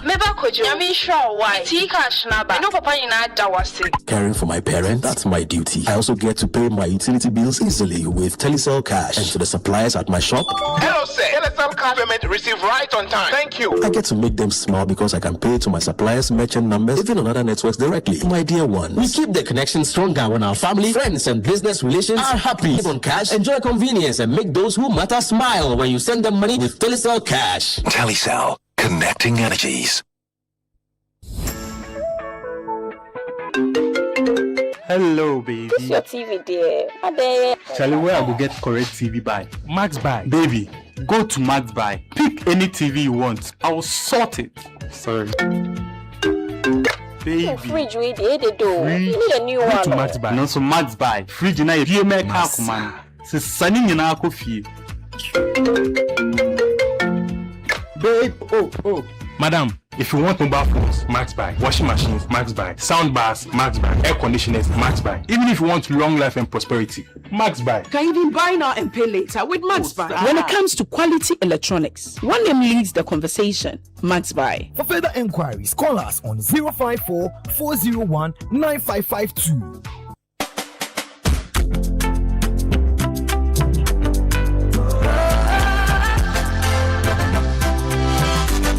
From the heart of Africa we stand, building dreams across the land. Every step we take aside, helping you rise, taking you higher.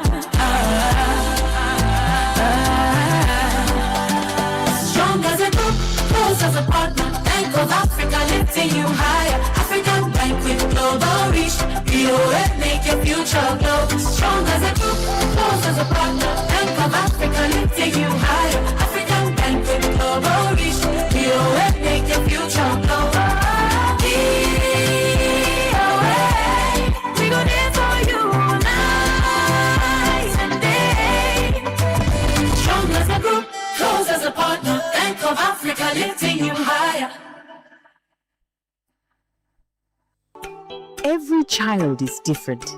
Different interests, different paths, different needs. And nobody understands your child better than you. With our all-new wheat, with no refined sugar, Cerelac gives you more choice to support your child how you see best. We take the big decisions, and we support you with the options to make them possible. Cerelac. Care for them. Count on us. This ad has been FDA approved. It's so hard to find someone who's always there, who do the best they can to push you to the top. But I found myself a friend who's all of these and more. When I put my dreams to sleep, you wake me up to dream. I trust in blue. I trust in blue. I trust in blue. I trust in blue. Save your money with blue. Secure your future true. Blue Ghana day for you. I put my trust in blue. I trust in blue. Blue Financial Services Ghana Limited. Trust in blue. New address, new standard, new way to live in Laboni. Introducing Moonbow Laboni from Val Real Estate, Africa's Gate to Real Estate, an iconic mixed-use development where refined architecture, premium amenities, and an exceptional location come together to create more than just a home. It creates a lifestyle, beautifully designed studio and one-bedroom residences, world-class amenities, a prestigious Laboni address, and an investment built for tomorrow. Launch prices start now and are available for a limited time. Experience Moonbow Laboni, because some places are more than meets the eye. To reserve your apartment today, call 0800-888-888. Val Real Estate, Africa's Gate to Real Estate. Join the conversation on the City Breakfast Show on Facebook at facebook.com/City97.3, Twitter at twitter.com/City973, and Instagram at instagram.com/City973 with the hashtag CityCBS. This is the City Breakfast Show, the city's biggest conversation.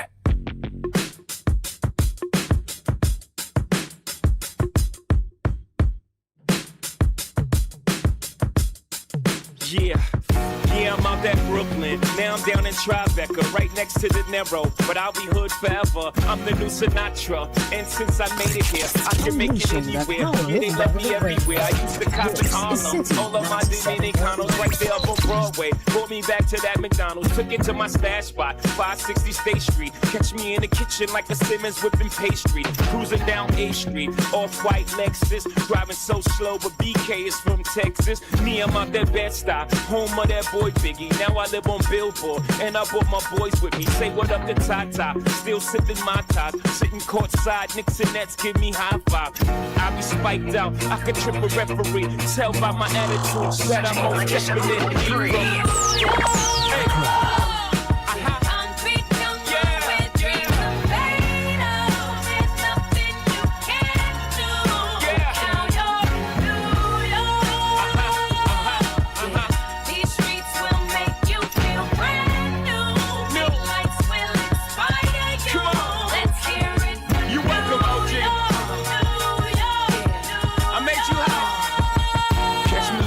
With OG 17 minutes past 8 on the City Breakfast Show. Yeah, our man is back from the US and is he didn't bring me a gift, but my luggage is lost too. Look, this is not. I'm not a complaint. I want to see your case number. It's here. I can show you. Look. For full disclosure, my luggage didn't come. Your luggage is not yet. Yes, here. I'm showing Sky. You continue. You are tracking it. Yes. The luggage made up of your Ndodo or that Bamakango. Statue of Liberty, long live the World Trade, long live the King, yo. I'm from the Okay. Say thanks for reporting your delayed baggage. Okay. Your bags delayed. So, I got you, bro. Okay. I got you. Like we have. The sneakers for them. I got you. And now, are you an importer or exporter? Are you looking to improve your global trade experience? We know trade financing comes with these complexities, but at CBG, we believe that doing business should always be hassle-free. With CBG's trade solutions, your trade financing challenges will be an issue of the past. Take advantage of our trade solutions and expand your international trade transactions while building a good credit history. Call 0302216000. Gradually become worse. Visit any of our social media handles or on Facebook, Instagram, and X. Terms and conditions apply. CBG will stand with you. With your skin out. City of sin is a pity. And don't forget that the Risk Africa Summit is happening, the 9th edition, on the 29th and 30th of July at the Crown Forest Hotel at 8 a.m. each day. It's on the theme Global Risks, Local Impacts, Building Strong Systems and Institutions for a Resilient Future. It's an elite executive offsite summit featuring impactful conversations, meaningful networking, and international downtime to recharge. Sponsored by Stanbic Bank, Kites Consultants Limited, Innovari, Cyber Assure, and Sys Assure. To register or sponsor, you can visit Risk Africa Summit or risksummitafrica.com or call 050-243-7609. Walking with my click though. Welcome to the melting pot. Corners where we selling Africa been by the home of the hip hop. Yellow cap, gypsy cap, dollar cap, holla back. And 7-Eleven Baseline Boats and Nuts is inviting you to their premium boats, nuts, washers, and anchor boats, start boats, U-boats, and more, all manufactured right here in Ghana. If you're into construction, mining, manufacturing, or oil and gas, you can count on faster delivery, shorter lead times, and a dependable supply of high-quality boats and nuts proudly manufactured right here in Ghana. They also provide advanced coating and surface treatment solutions. So call them now on 0557-126-501. 7-Eleven Boats and Nuts, made in Ghana, made faster, made stronger.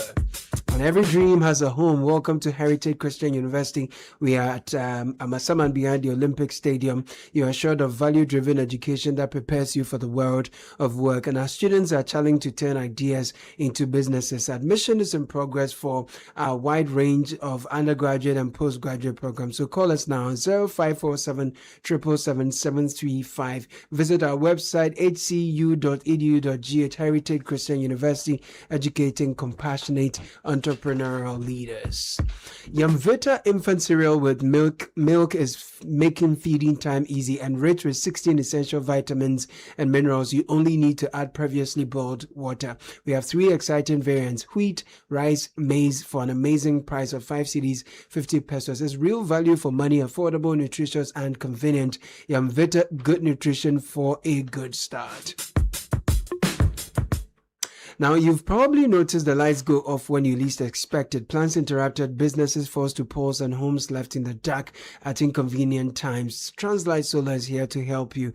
With Translight Solar, you enjoy consistent, reliable power every single day. No interruptions, no surprises. Our smart solar solutions are designed to keep your lights on, your appliances running, and your operations moving while helping you cut down electricity costs. So we are offering exclusive installation discounts starting at 34,000 Ghana cedis only with flexible payment options. Call us 0242 438 746. TranslightSolar.com is where to visit. Translight Solar, reliable power, total peace of mind. All right, now there's a something you posted, which is Kai. I want you to read it for me. You say some people have used a flatbed to do something. This one says it's coming in from Albert, who is on the road towards the Shashi area, and reports that some people have used a flatbed meant for carrying excavators to carry a 40-foot shipping container. Now, it has developed a fault and is currently parked in front of the MPA bus stop opposite Fiesta Royal Hotel. And goes on to say that the police are looking on and are not doing anything about the situation. The truck must... But what should the police do? Well, they have to go... It's national security. And it says it will kill someone the way it is. A flatbed is large. A container is 40 foot. It has developed a fault. Do we have a towing system? What can the police do? We should have but some the police system. should tell us. No, but if you say they are looking on as if they are the one who caused the people to come. Oh, no. But the police have actually are the ones who have the kind of towing trucks that move these kind of vehicles. Yeah, but looking on is a sin. Yes. At least they should direct traffic. They should tell us where else we should pass. Maybe I thought that it's suggested as if it's like it's their fault that the person has done. You and I we used that stretch yesterday, and someone decided to like some truck carrying ablajo.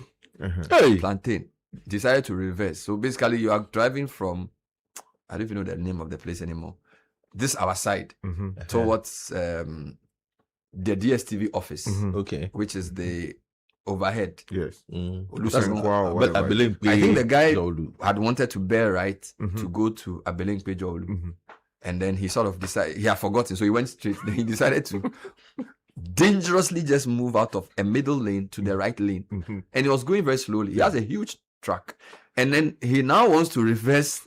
Just the whole thing didn't even make sense. To come back and climb up. Whilst Ghana we allow anything to go. There's the story I saw yesterday. What happened in Nigeria? Not the bribe one. Okay.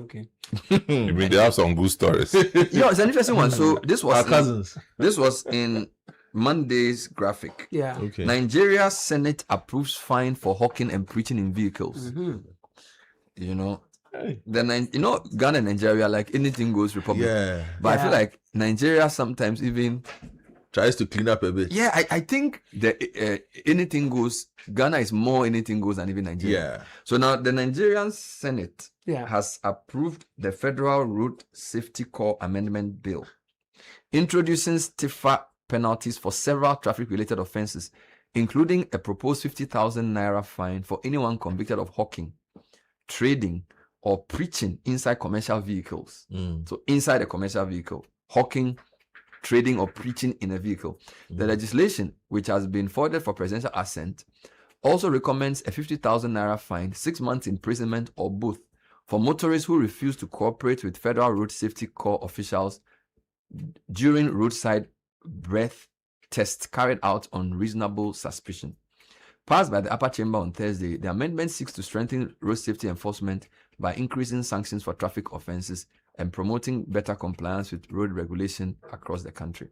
Under the new provisions, anyone found engaging in hawking, trading, or preaching inside a commercial vehicle, those who sell mojedro and those things for commercial vehicles. So, before you become say preaching those things, then when they finish, they'll sell medicine and do it offering. They said to be committing an offence, and if convicted, will face 50,000 naira fine. Lawmakers said the provision was introduced to discourage distractions in commercial vehicles and improve the safety of commuters. The bill also raises the punishment for driving under the influence of alcohol or intoxicating drugs from 5,000 to 100,000 naira. I bring this because you said a city like Atlanta could bring 500,000 people to a football area. Yes. And in less than 6 hours, the place is empty. Yeah, and clean. Now, I'm looking at what the text message we just read. Somebody is carrying a container on a low bed. There's lawlessness everywhere. We are not able to enforce road traffic regulations. Yesterday, I was driving with Sky, and Aboboya with 2 singlet wearing boys. We were driving in front of the Total, getting to Apenkwa. The guy didn't have indicator, didn't have mirror. He went very quickly and crossed us and joined the right lane. Very, very fast. Now, we don't know where he got his driver's license from, if he has one. The Aboboya looked rusty. The guy looked some way. And this guy, probably about 40,000 of them in our city. Yes. So, you've just come from America. You just watched the World Cup. We are talking about how things work. No, you see, we have to put things together. We have to. And you're also talking about the various police groups. Yes. Federal police, state police, county sheriff. In Department Ghana, of Security. So my challenge is that here, anything goes. And we have legalized and allowed. So for example, this Aboboya, I would have said, if you want to use them, where is the uniform? Where is the training? Where is the color coding? Where is the label? Where is his geographical area? So if an Aboboya is even going to work, if he's coming from Kasua, maybe he can stop at Weja Junction. He drives all the way to the motorway. So it's like in Ghana, anything works. Even Nigeria is not allowing some of the tomfoolery we are seeing here. So it's almost like after the nice discussion about football, we are back to anything goes Republic. And it's really not fresh. The Aboboya situation you just raised, we've discussed this here before. And what I even noticed post that conversation was this. There was a day where a policeman stopped me. I was on my way home. So the Mochi road stopped me. Aboboya had crossed the traffic light. Yeah. Look, I was hazarding a guess. The driver of that Aboboya would have been like 14, 15. You don't think it was 18? 2 kids. Driving an Aboboya. Haphazardly. Littering the road as they went. He watched the Aboboya pass. Then he stopped me. Why? But you are the one who can give him money. Aboboya, what money go give him? And there's a lot of that with the Aboboya that I just spoke about. Because if you put the numbers together. So bad. The day we spoke to the waste management people, was it Amma we spoke to? Amma. Yeah. The guy in the US. Yeah. The guy in Kenya. We have roughly 60% of waste disposal in this country handled by Aboboya. How? We don't know the time they transported. Transported, yes. We don't know the time they move. They move anytime they want. We don't know what licenses. Yeah. We don't know the routes they use. What regulation manages them? Nothing. When they spoil your car, you can't talk to anybody. No. They just go away. They insult you and go away. You left the insult. Would they have insurance? The road that you said you met them on. Why should, per our road regulations, should we have a 3-wheeled vehicle on those kind of roads? What do the laws say about it? Meanwhile, that particular road is littered with policemen at every traffic doing business. They're at work. Charlie police pa. It's sheer madness. You see, and then what hurts me about this is we see the police on the road. There's a lot of I've seen Alexander being is a ASP. Alexander. Yeah, he's been doing his work. He's a incredible man. Has been promoted, he should be COP or do COP by now. No, Obi has been promoted. Yeah. You saw him saying what? Because educating as usual, as he always educates. But his people. Yeah, they don't do what he's supposed to do. He gives incredible teaching. But his people, they are not doing they don't do the work they are supposed to do. So we have this city that just runs by itself. There is no push to improve, because this Aboboya situation should have been nipped in the bud 2 years ago. As soon as you saw that it had become a major part of road usage, what are the rules around Aboboya? This flatbed that is there on the road that it is on, what are the rules around that kind of vehicle using that road? Because it's not everywhere that you can have every kind of vehicle. at certain times. Let me ask a question. Have we made a census of how many possible Aboboya there could be in this city? For which reason? No. Maybe the political class is afraid to regulate it. The reason being that there would be a difficulty there because we don't know who is licensed. What category of license do you need to have to drive an Aboboya? If I have a motorbike license. No, it's called moped. So when you take my driver's license, they will write 2, 3 wheeler. They have it. So there's a moped or something category. Where do they do the testing for it? I don't know. No, it's been disabled. Nothing happens. So where do I go for the testing? So if my car has a road. Let me ask: when a policeman saw a Aboboya rider, do they inspect their driver's license? They don't stop them. Why don't they stop them? Exactly the point. That's what I'm asking you. Why? If you have 40,000 of a certain type of vehicle, could be more. I'm not saying I'm hazarding. Could be more. If you have 40,000 of a certain kind of vehicle that plows the road daily, it's not like once in a while, daily. And we don't know how many there are. We don't know what kind of licensing system. Obviously, a lot of these vehicles are being operated by underage kids. They don't have insurance. Why is it allowed? I'm told by somebody that Nigeria has banned their movement. I don't know the details of the ban. And there are some municipalities that actually that I think in Cape Coast or some other municipality, they don't allow it. Cape Coast in Ghana. Yes, please. Yeah. They announced it. There was an announcement that. So we are. I don't know, Okada and Aboboya. Not Okada. Okay. Aboboya. I think the Nigeria one is Okada. Really? Okada is the Nigeria one is Okada. No, sorry. I'm talking about the ban. The ban is Okada. Not Aboboya. No, I don't know about Aboboya, but I read that the Okada. I mean, the name Okada is actually Nigerian language. So you're talking about the motorbike now? Yes. Okada. You know, the three-wheelers. The three-wheelers, actually. Some municipalities here have been able to keep them out. So what is the problem here? And you know the funny thing, there are enclaves in Accra where you have a lot. So if you go to Dominic Kwabinya area, there are a lot of three-wheelers. Yeah, because right now, the three-wheelers distribute water. And they transport waste. And they move people. They move people. And in some cases, the same vehicle that they used to do the waste and then the water. Oh, no. Why? No, I said in some cases. No, I'm not even joking. I'm telling you. Serious matter like that. I am telling you. Serious. Oh, wow. That in some cases, the same people, they line the thing for the baller in the morning, then in the afternoon, they use it to do other businesses. They collect wood. I'm telling you, Saturday, I was there, Timber Market. But that's it's free for all. There's no regulation. The policeman standing there is watching helplessly like me and you. What would it take for the Road Safety Commission to regulate them? Remember when taxis were to be regulated in Ghana? It was a big discussion, but they eventually did it.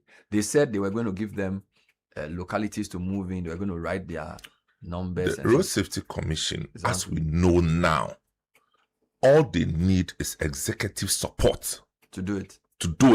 The other day, they tried banning the long distance travel of Voxy vehicle. What happened? Warfare. What happened? They were called to stop. They were called to back off, and they have backed off. Have you heard of any accident on our motorways without a Voxy vehicle? Only yesterday, Central Region. Every day we are recording. Amaliba said, let's stop it. People called him, hey, you are worrying now, stop it. Others will come after you. The man has kept quiet. When was the last time you heard Amaliba? So if I thought he was on leave. Well, he definitely is on leave from something. If we don't have executive power supporting road safety, nothing will change. Send him a WhatsApp that he has a missed call. We need to call him. Because, you see, sometimes the Aboboya thing for me is grievous because the number of accidents involving them, when you look at the road traffic statistics now, the motorbikes and the three-wheelers are inordinately affected. Have you seen the story? There was a story we headlined today, but we didn't read the details. I think look through the newspapers. There was a write-up that said that people are developing all kinds of mental conditions as a result of accidents or crashes related to. I think it was in graph. Yes, related to tricycles and. I'll find it. So for me, I feel Ghanaians, I want us to Ghanaians to tell me what their experience is with these mopeds. Now, the reason I'm saying is I'm not. Let me explain myself. I'm not trying to wage a campaign against their existence. I am. No. What I'm trying to do is to invite proper regulation, because the fact is there are many. You see, when I say regulation means that there are rules of engagement. I'll give you an example. You have an aboboya, you can move water from Oyibi to Adenta Ridge Junction. Then from Ridge Junction, a car must take over. You see, so they have their use. You live in a place like where Platinum Bay Hotel is, which is Abokobi. Now, if you want to get to the main roadside, you may not be able to get a car. So Aboboya can carry you from Platinum Bay at Abokobi to Abokobi Junction. And then from there, a taxi takes over. So I am not, somebody should be fine. I'm not here to say that they are useless. But what I'm trying to say is that we need to have a conversation about how they should be used and how they should be regulated. No. You see, Bernard, the existence of this is why the people who run our cities don't want to think and don't want to solve any problem. Because the existence of Aboboya makes things easy. If the road is bad and Aboboya can get you there, there's a means of getting there. So there is no incentive to fix the problem. Which is why I am saying that, look, if you say we should regulate, we'll regulate this one. Another one will come. You regulate this. Already, the road infrastructure as it is causing too many problems. In my estimation, I don't think we have enough signages on our roads. We don't have enough police on our roads. Based on the police you saw in America. No, on our roads. There are police plenty. Look, I'll give you a typical example. So I was in 4 cities. There's opportunity to cross the road at certain places. You won't cross the road. Jaywalking. You won't dare. I arrived yesterday. I crossed my road 3 times. Why didn't you try it in America? From exhibition, I was going to Stanbic Bank. I stand at the junction. Check. I finished. Why didn't you do that in America? I could see the place. Aloski, where I want to go is here. You are in front of me. But the direction says that walk straight. There's a stop there. Cross that stop and then walk back. But it's not that they don't know that you can cross the road from here and get here. But we want to make everything easy. And that's back to your point. I want you to say something. I want you to say something. You are saying that the existence of these Aboboya is disincentivizing leaders from fixing road problems. From fixing any kind of problem. But in other countries, again, Nigeria has banned Okada and tricycles on Lagos, Calabar, and coastal highways and bridges. Henry Cote tried to do that. So my point is that they exist to meet a need, but they shouldn't be left on their own to drive anywhere and do anything. So what you are calling for is structure. That's what I'm saying. But he's saying we should completely no. do away with because them. of they being a nuisance. That's why he's saying that. And also because leadership have proven time without number that they don't care about what happens. We are incapable of regulating them. That's the thing. Are you sure? No, that's the empirical display of the empirical evidences that we are incapable or we have been incapable. By the way, they are banned in Elmina, not Cape Coast. Elmina. Thank you. Promise, hold on. Somebody has banned it all. Somebody in Elmina has banned it. So it's effective. Hear me out. This is what I'm saying. When you have a population of a certain issue crossing a certain threshold, banning it becomes too political. So we have to admit. So I spoke to Nik Amarteifio many years ago. He says when one chaos is somewhere, you can move it. When it becomes 10, you can. When it becomes 50, you can't. So what I'm trying to say is that now there are a lot. So what you want to do is, I think the question of ban is out of the question for now. Aloski is not. Let me tell you something. And I actually disagree with the first statement. You see, in fact, several cities and countries have been confronted with a situation that we are confronted with. high numbers, all going in the wrong direction. So it becomes difficult. What you do is that you use geographical demarcation to start. So you say that within this enclave, ABC not allowed. Correct. That's how you start. That's what I'm saying. So some people will decide that, okay, if it's not allowed here, let's go sell my trade somewhere exactly. else. That's how London, when Ken Robinson, when he introduced Ken Livingstone, when he introduced the tax, you know that tax that when you drive into City of congestion London, charge. Yeah, congestion charges. You have to decide to go around. People complain. He said, I will do it. What did they do? They aligned. So they chose to use other routes so that they avoid the congestion charges. Over time, what happened? They expanded the footprint of the congestion charge. So their carbon rating now goes down and all the things that we... So if we don't start from somewhere and we say that the numbers are high... So stay with me here. So the way our urban spaces are managed is also fragmented. So if you're going to do what you say, it needs a coordination, because it's not like 50 years ago when there was one person who managed the city. My challenge now is that there are enclaves. So for example, you go to Domi Kwabenya, there are a lot of them there. The economy of Domi market is supported by Abuboya. I remember Kumasi Mayor tried to ban them from some part of KJT. It was a major issue. So are we now going to say the assemblies should regulate whether they are allowed in their localities or not? Or must this be at a regional or national level? It should be at a national level. Because you see, the transportation chain is a hub and spoke chain. So one level of transportation inadvertently feeds into another. So like you first described, if it's within a certain enclave, there has to be a restriction of how far the Abuboya or the tricycle can travel. Now, if at the barrier beyond which they cannot travel, there should be another form of transportation that will move people or goods to the next level. For instance, you don't say that Abuboya, you can only travel up until New Plan in Achimota and not provide a bus to convey people there. That's why I say that it's not just a locality issue, it's a national issue. So let's stay with that. In Nigeria, they are called keke, and then the motor is called Okada, right? So now the question is, in Ghana, they have three uses: water for the water companies, refuse, and then carrying people in some instances. So are we going to also regulate and say keke or Abuboya should not be used for, say, refuse?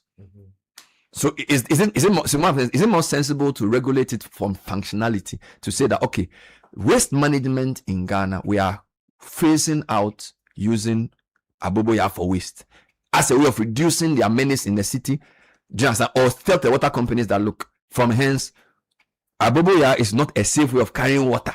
You see, you get it? Or because for me, its usage, there are two issues. There's its usage and then where it is found. But now in the transportation thing, he said he's using it for transporting human beings.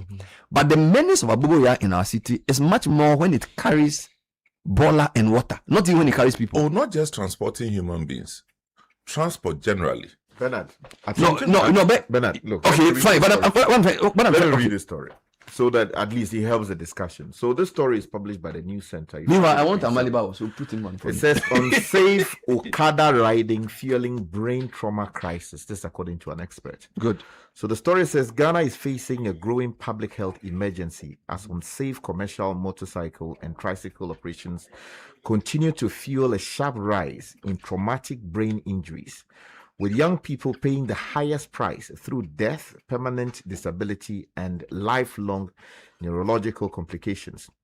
The warning comes from Frank Opoku, neuroscience nurse specialist at the Kolibu Teaching Hospital, who has raised alarm over what he described as a silent epidemic of brain trauma linked to the increasing use of commercial motorcycles, popularly known as Okada and tricycle pragia, across the country.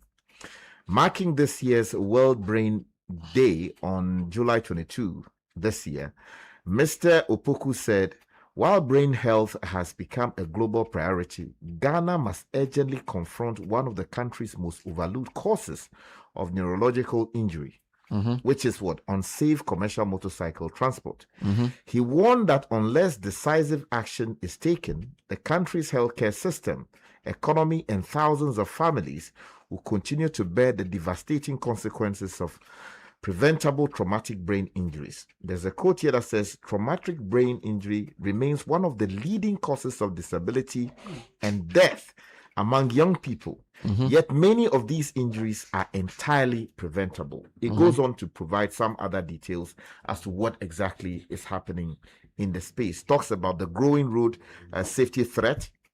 The article talks about silent epidemic of brain injuries, helmet non-compliance, worsening injuries according to the figures available, the heavy burden on the health system, because if these people are taken to hospital, bed that otherwise would have treated some other conditions is made available to treat them, then you have economic consequences. Are they talking about the riders or the victims of the accident? The riders, the victims, or it's a very expansive article that has all kinds of sub sections dealing with all of these and matters. They are saying that accidents involving them are leading to a lot of brain trauma. Exactly. Majorly. Because they are exposed. They are not, it's not like you are in a car. No protection. So your head hits the ground. Straight up.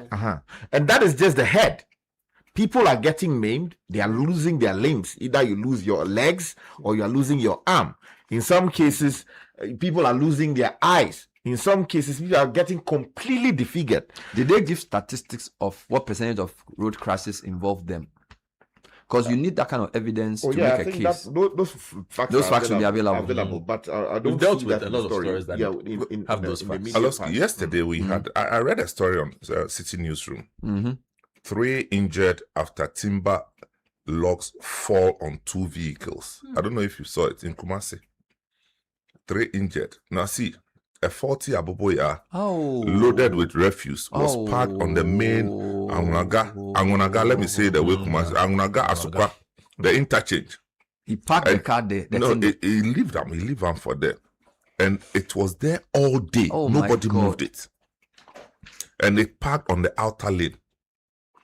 Later in the evening, a truck loaded with timber logs going in that direction. Of course, tried to avoid it, running into this Aboboya. Now the truck overturned. The gravity. And the logs fell off on the 2 other vehicles. So this is an Aboboya caused accident. No, just clearly. That.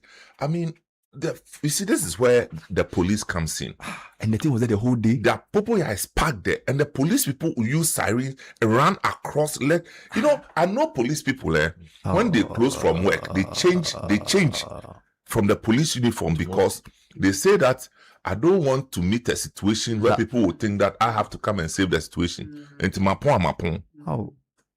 So the leadership of the police itself must wake up. So the thing was there the whole day. Yes. Meanwhile, hold on, let's deal with that. When a vehicle is parked on the road, even you're supposed to put road safety signs a certain length. So now this Aboboya is on the road. I don't think they have a triangle or reflector. So you see what I'm saying? They cut the tree and put it there. So there are many troubles here. The Aboboya is there. Maybe the truck driver didn't see it early and decides to swerve and causes this accident. But Aboboya, by their nature, they don't even have any safety. No.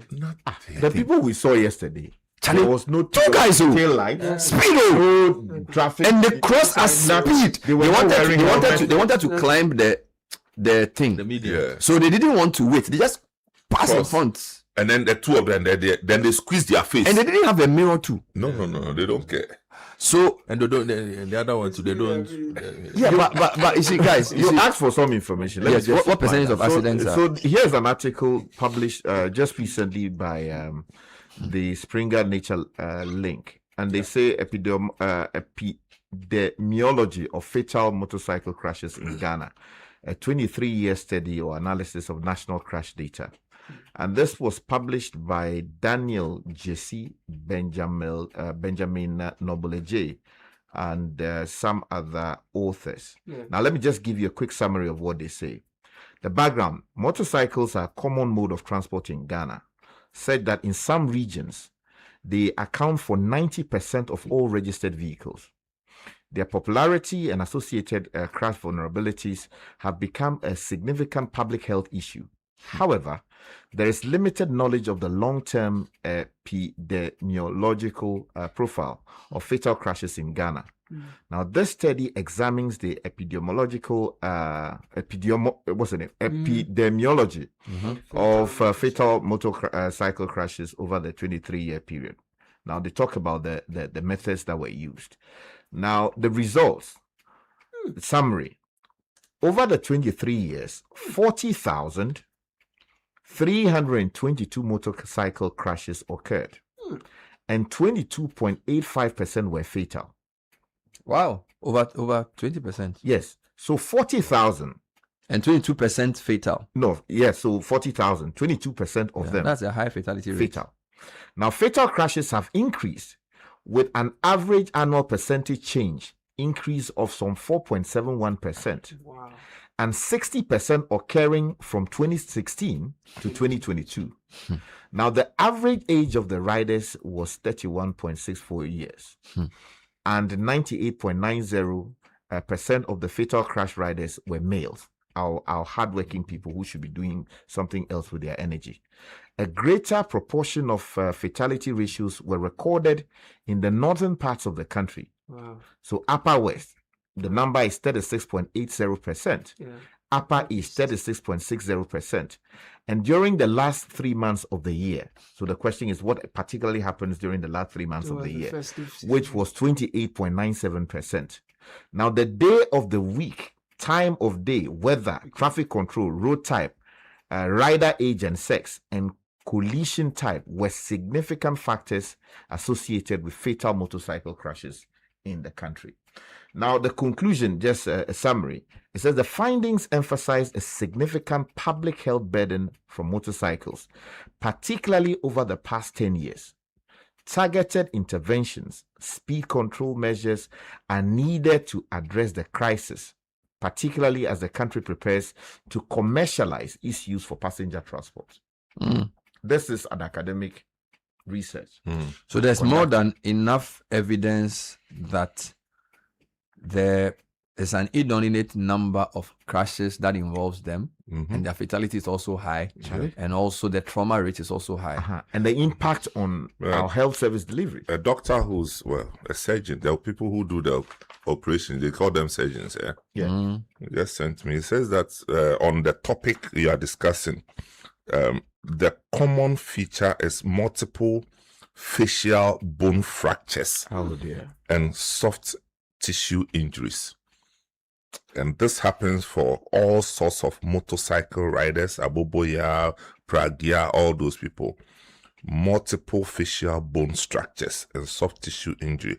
I don't know how to say this in English, but in other words, your face, they will use screw. So the data is telling us that in terms of fatality rate and in terms of accidents and crashes, there are a lot. We still want more information on how many of them operate in our country so that we can think of how to regulate them. I am still saying that an outright ban may not be the way to go. But as he said, you can start with geographical, physical restrictions. You can say they are not allowed on major highways, so that from there on, supervise it. Yes, so that you can say, I'm always saying that, Accra, we know Accra is not a very complicated city. If you want to block Accra, when you get to Medina, the northbound side, because from Adenta, in fact, when you get to Adenta barrier, those coming from Ebri and Somanya, you can block. When you get to Weja Junction, those coming from Kaswa, you can block. When you come to Tema, so you can basically say, to start off, you can, and this is true for Kumasi as well, you can say to start off, Tema motorway, no-go area. Do you understand? If you get to Medina, Zongo Junction, no-go area.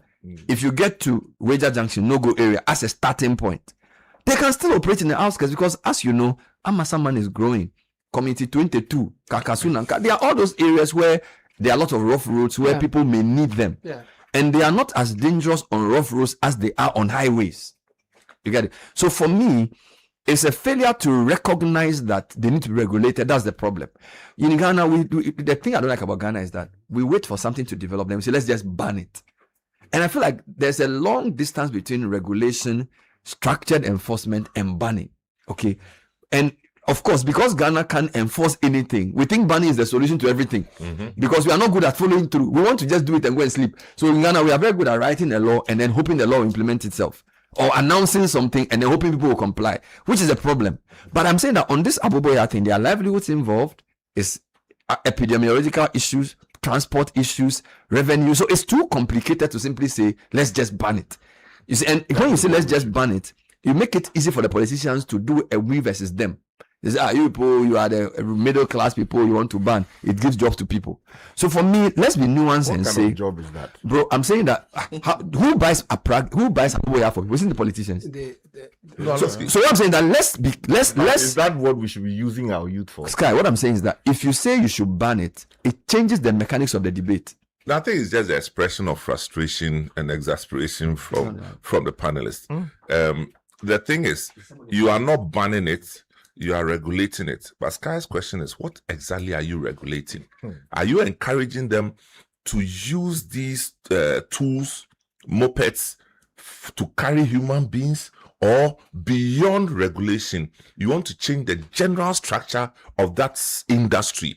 For instance, instead of using two-wheeled motorcycles to carry human beings, can you upgrade it and say that in order to carry human beings, we want it to be so and so? You know, we need to open up the conversation further. Let's listen to members of the Kumasi Traditional Council. Okay. They've raised concerns about the operations of rickshaw operators known as Pragia in the metropolis. The council questioned the lack of proper regulation of the activities. Nkwanta Kesihini Nana Boachi Yao Ababio urged the Ashanti Regional Minister and the Kumasi Mayor to put measures in place to regulate their operations. You tell you, we can't see if you do okay. You know, Prajare, you dear cha, you tell you, we can't see Omu Sumerono, ain't he? Regretted body video.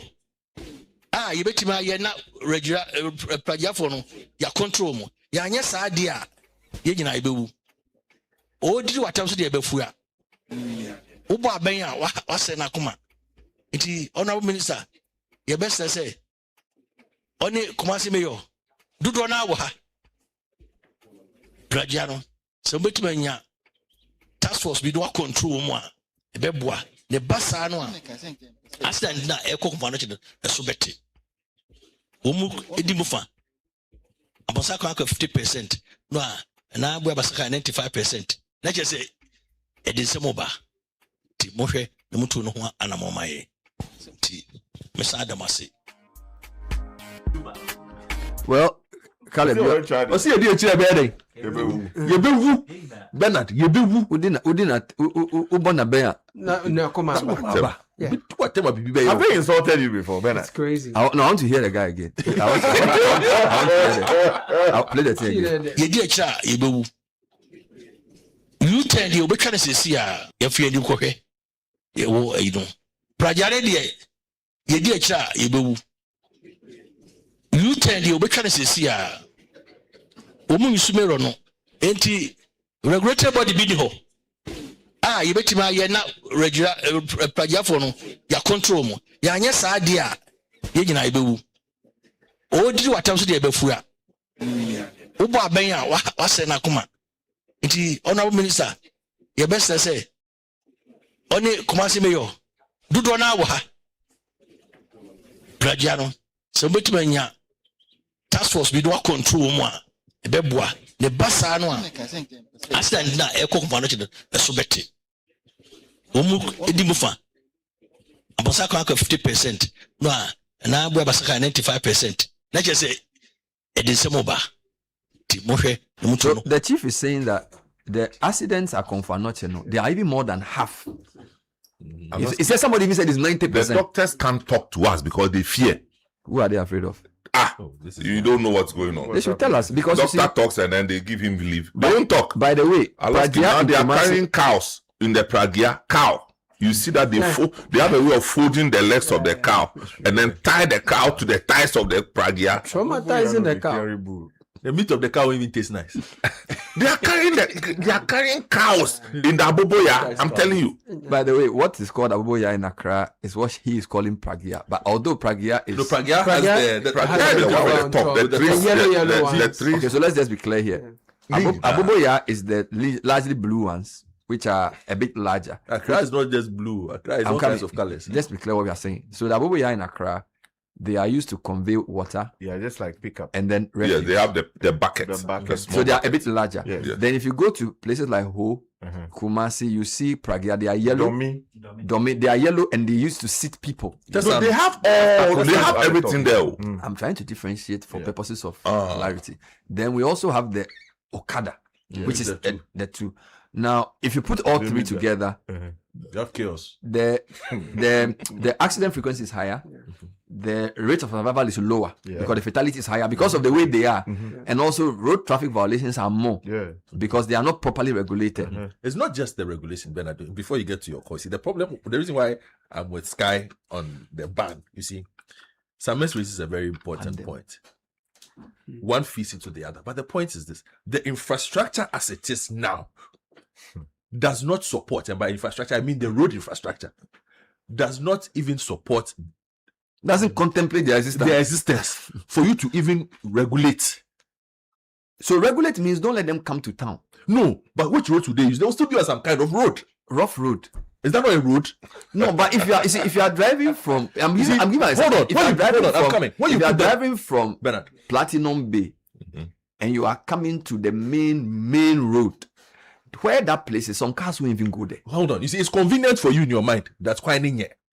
But the problem I am outlining to you is this: if the infrastructure is not available, the general design of Aboboyas, and that is where I am focused on, is they are designed for a certain purpose. They are low cost. They are not designed for safety. They are not designed for cutting people. They're not designed for cutting cows, as I mentioned, because they have a certain weight. The spokes, general state, which is why you spoke about why don't they have indicators? Why don't they have mirrors? Even the general design of the vehicle is designed is such that it doesn't fit your current infrastructure. Then you talk about emissions. That's a different issue. You talk about fuel. You talk about the maintenance of it. You talk about the disposal of it. The infrastructure to support its very existence, apart from the road, which we just see as a quantity, anything can move on the road, does not allow for us to have these vehicles now in any part of the country or in some parts. Because, for example, if you go to Tamale, the main method of conveyance, it's true. It's key. That's what I'm saying. People die, bro. You see, what I'm saying is that the way we see them in the main cities. Listen to the chief. I did. Most cities are used to private cars, trotros, taxis, and buses. I hear you. So coexisting with these is a menace. Yes. But there are some cities that are, if you go to Ho, for example, almost everybody goes with Pragya because the roads are not as busy and people are used to their movement. So you have to have a certain geographical management or regulation. No, what I am saying is the existence has made it easy for our cities, for our city planners, for municipal assemblies and whatever. They are compromised. To do what must be done. You see, because in the thinking, and I'm not dealing with this with a global perspective. I'm dealing with this a very Ghanaian perspective. If you can move from, let's say, somewhere in Tamale, point A to point B, the person whose job it is to put a road and provide public transport, proper public transport between those two joints, is simply satisfied by the fact that the people themselves have come up with a solution. So he's not fixing the road for you ever. He's not providing any form of public transport for you ever, because the people themselves have solved the problem. Now the people's solution comes with consequences, which is the extremely high accident rates that Sky just read to you in the north and the upper east regions, where they are extremely popular. Why? Because those roads are the ones that they carry the pregnant women on. Are they not the ones we also complain about miscarriages all the time? But if you ban them, you have two problems. They are not. You haven't also developed alternative means of transport, which is for what people. You see, Bernard. So you cannot. It's not alternative. The development of transport in those areas is part of the development, the general development of every country. What we are saying is, oh, the development is not going, so let us allow this. Yeah, because and in doing so, in human life, there's always, you find a problem, you solve it. No. So the solution they've provided may Who provided that solution? What I'm saying is that the private people have decided to use. But which country develops like that? Anyway, 15 years ago, before I go to it, 15 years ago, were Aboboyas the ones speaking your refuse? No. What happened? The Lungus couldn't. So you are right. No, it's not the Lungus. Initially, they were meant to go to the places where the trucks wouldn't go. They were no. Then they started going to everywhere. Even before then, even before the Lungus. Look, I grew up in Dansuman. Dansuman is much better now, but back then, the last stop Karikari side of things, places. Those were proper Lungus. There was the massive bin. Where you go and put your. What do you do when the waste is done? You carry the waste, you cover it, and then you go and dump it. And then they call Bola. I used to go to Bola. We went to Bola. You go and dispose of your waste. Yeah. Modern times have changed. But what was supposed to happen is that as development came along, we were not supposed to be carrying the Bola anymore. The plan was that the Bola people would come to us to pick. That is development. But we have a situation where the Bola people no longer come to us. Right. They have found an convenience. A convenience. Something in the middle. So we have proposed. All of us agree that they are menace. We have proposed two solutions. Some are calling for an outright ban. Some are calling for regulation, which would mean functional and geographical restrictions. Yeah. That's what I'm calling for. Yeah. Functional and geographical restrictions. I want restructuring. Yes. Yeah. So I want you to read some comments for me. I just wanted to share with you that the Ghana Statistical Service for the first time did a survey indicating that tricycles account for a massive share of informal cross-border trade, carrying about 2 billion Ghana cedis worth of exports and 1.7 billion Ghana cedis worth of imports during the just ended first three quarter of the year kind of Did they look into the smuggling too? Well, so all of that, So even at the border level, we are having Aboboya play a very critical role. I mean, critical in the sense that they've become a mainstay for the people who are doing informal exports and imports. No, but we don't even know whether the informal trade is the same as illegal trade. That's the point I'm making. So the prevalence is the point I'm also trying to raise here now. Stephen Atu is the director of corporate affairs DVLA. Let's just take his comments. Mr. Atu, thanks for joining us. Good morning. Good morning, Bernard. Good morning to your team. And good morning to your listeners. All of us on the program and a lot of our listeners feel that tricycles, known as Aboboya, and in some cases Pragia, have become a menace, particularly in our cities, and they require some regulation. First and foremost, what kind of license does the person need to even operate an Aboboya or a Pragia? Okay, thank you very much, Bernard. The licenses we issue at DVLA comes in categories. So for anybody who drives a salon vehicle, so it comes usually in cubic capacities, you may need a license B. But for those who drive all categories of motorbikes, they require a license category A. So that is a license category that is issued to anyone who rides a bike, rides Aboboya, Pragia. It's a license category A. And so how do they obtain that license? Do they write any exam? Do they do tests?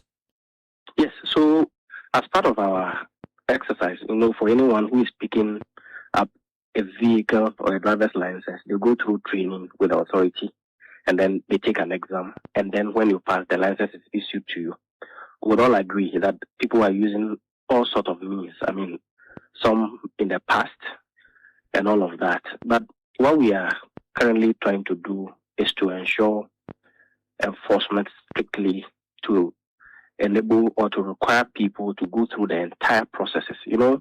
There has been a discussion in the system not too long ago, and you come to appreciate why that discussion came into the public, where we seek to distinguish between those who use licenses to operate commercially and those who use licenses to operate as private individuals.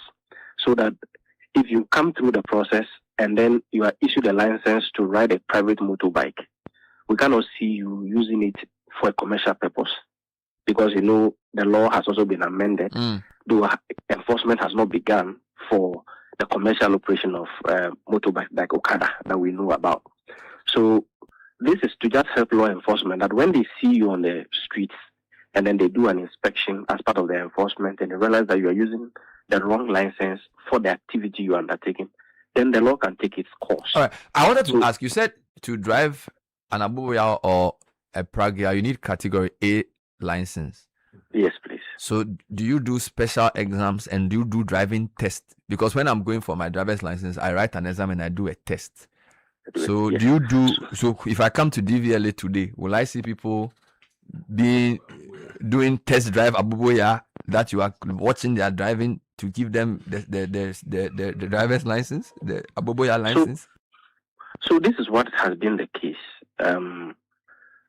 For those who drive vehicles, they sit and take the computer-based test, which we usually call the CBT. So you see them do that. When it comes to those of the motorbikes, what is done is that we have some, but what do you even call them? Private institutions that do the training, and then with the supervision of DVLA officers. And then after that training, because they don't have any specific, or they hadn't had any specific test that is designed into the system for them to take before they go.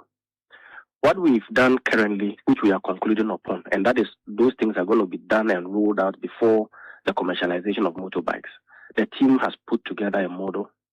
They have developed the concepts and everything that would now require anybody who applies for the license category A to go through that computer-based test, which is specifically to that category of operators, motorbikes, Abubuya, tricycles, and all of that, so that they will take the exams properly like anybody who does for vehicles. So you are speaking future tense now. So as we sit here today, yes, most and I'm being frank with you. So as we sit here today, I just want to be clear. Yes. So because we always the truth will set us free. Yes. The Abubuya riders don't have a test for their riding the Abubuya. Yes. So they are either riding Abubuya with driver's license normal or with no license you at all. cannot have. So the point is this: you cannot. In fact, police should not allow anybody on the streets riding either an Abubuya or a motorbike without a category A license. That's the point we need to establish. Okay, how many category A licenses have you issued license in the past year? No, I don't have the figure sitting here. Is this something you can I find? don't have the figure. Do you? I just want to understand what percentage of your. Yeah, because you see, we have Abubuya in Ghana in excess of 50,000 in Accra alone. So if we you see, we also need the information to understand the problem. Would you say you've issued up to 10,000 Abubuya category A licenses in the past year? Would you say this? So let me be clear.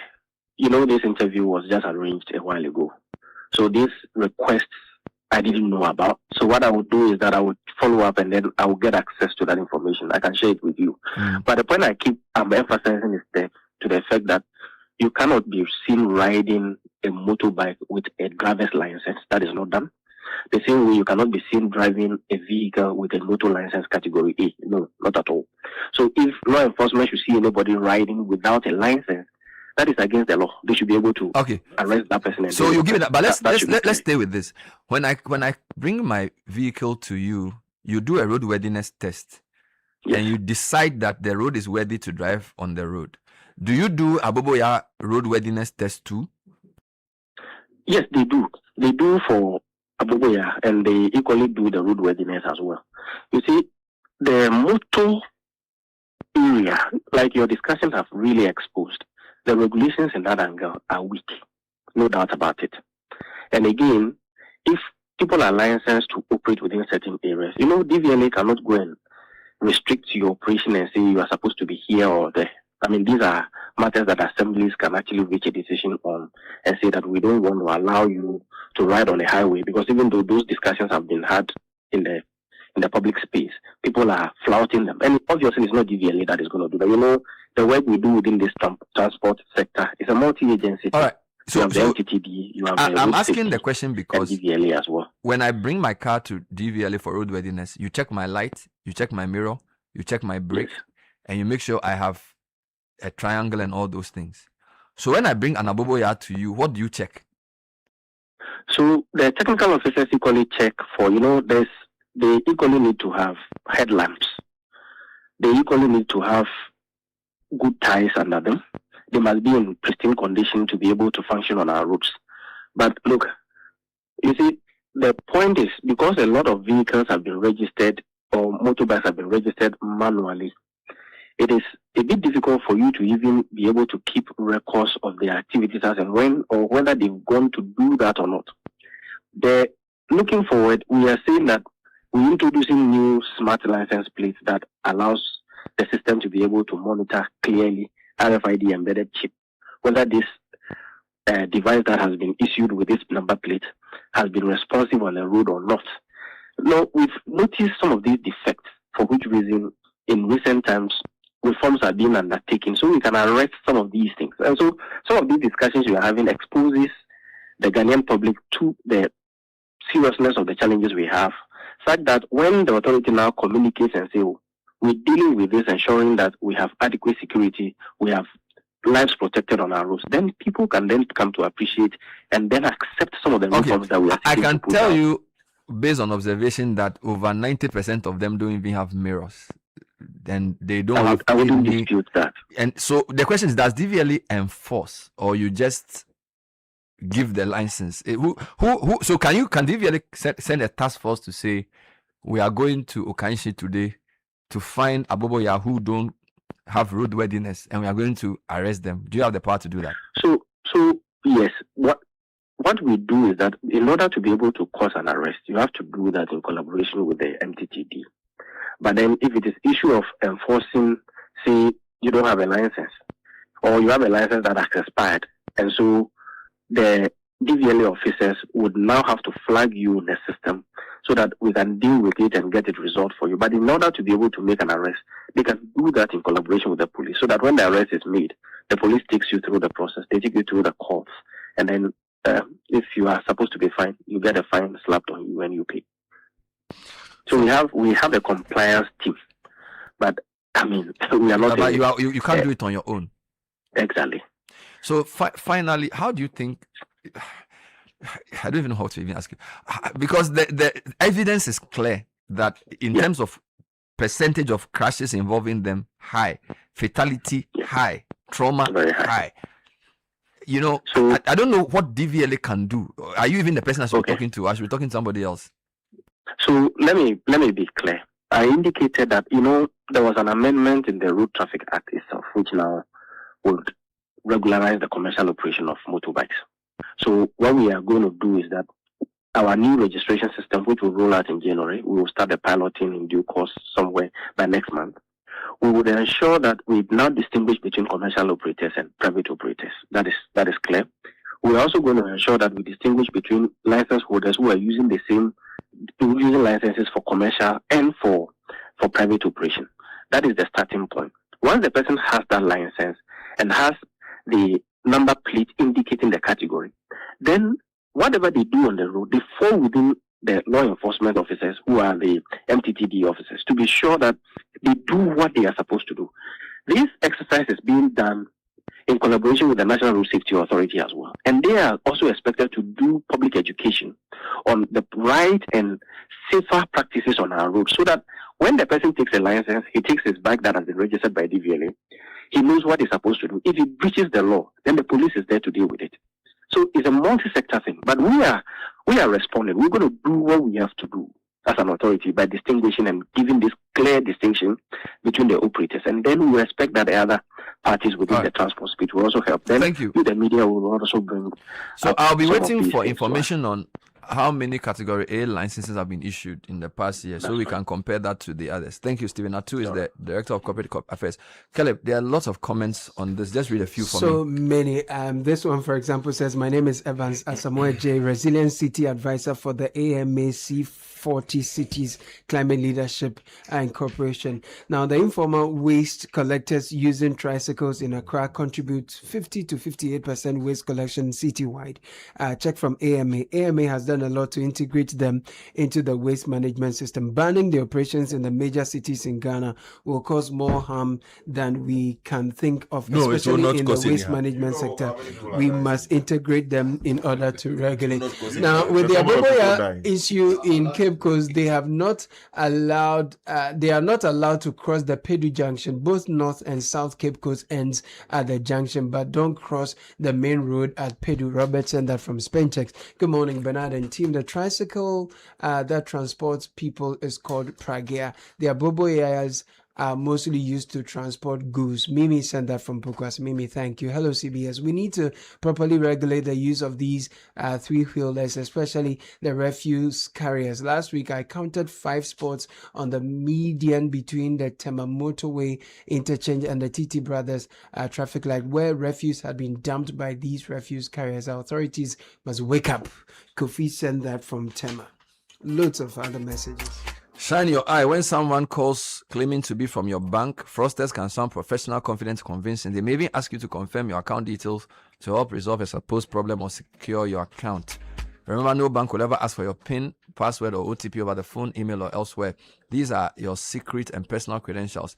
If a caller asks for this information, do not share it. End the call immediately and contact your bank using your bank's official phone numbers only. This advert is brought to you by the Ghana Association of Banks. Caleb.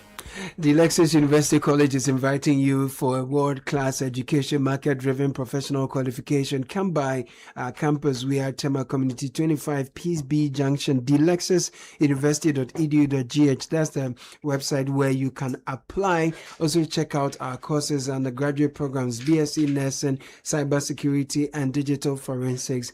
There are other courses. Please visit our website again, delexus.edu.gh, and find out more. Admission is in progress. WhatsApp 0577-734-549. And imagine a world where power never fails, your data is always secure, and your business never stops. That's the world Left Signature Limited is building every single day. From expert electrical engineering services to cutting-edge renewable energy solutions like solar and microgrids, Left Signature keeps your world powered and protected. Our data center and cloud services ensure maximum uptime, seamless connectivity, and strong disaster recovery so your business never misses a beat.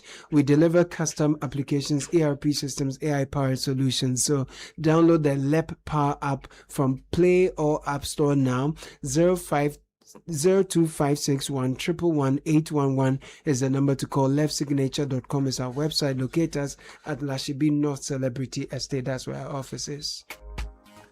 We'll be telling you more about the Auto Sale and Expo, which Channel 1 Television is partnering Zonda Tech to organize. So Samens will remain with us. Samuel Mo is also joining us. We'll be talking about that shortly. But as any bank is also remind you to stay alert because fraudsters can sound professional and confident. Never share your PIN or password or OTP with any of them. Call 054-2000-111 or 0302-680-884 for more information. When we come back, we'll be telling you about the much talked about Auto Sale and Expo, which Channel 1 Television is organizing with Zonda Tech Ghana Limited. Which vehicles and models are being showcased? Where and when is the event happening? And how can you get to be part of it? Stay with us. This is the City Breakfast Show, the city's biggest conversation. Your attention, please. Flight C8 has been delayed. Again. Madam, can you please point me to the water fountain? And please watch my back and front whilst I'm gone. You can be a traveler with infinite worries. Hello, Mr. Annan. Your lounge access is ready and your seat is warm. Or you can be a traveler with infinite privileges. Champagne, sir?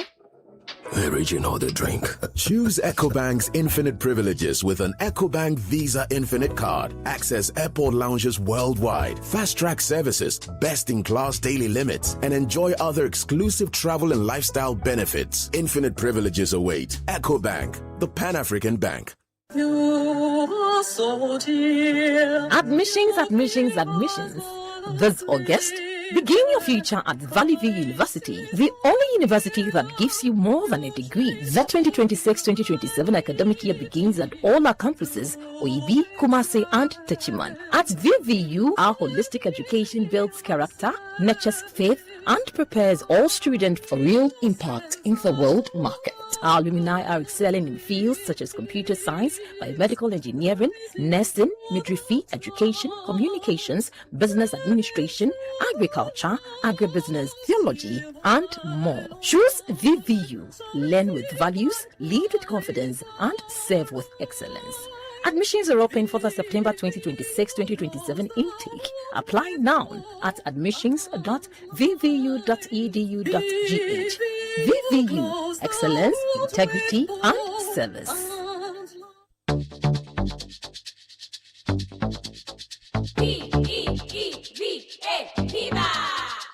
Looking for a burst of flavor in every sip?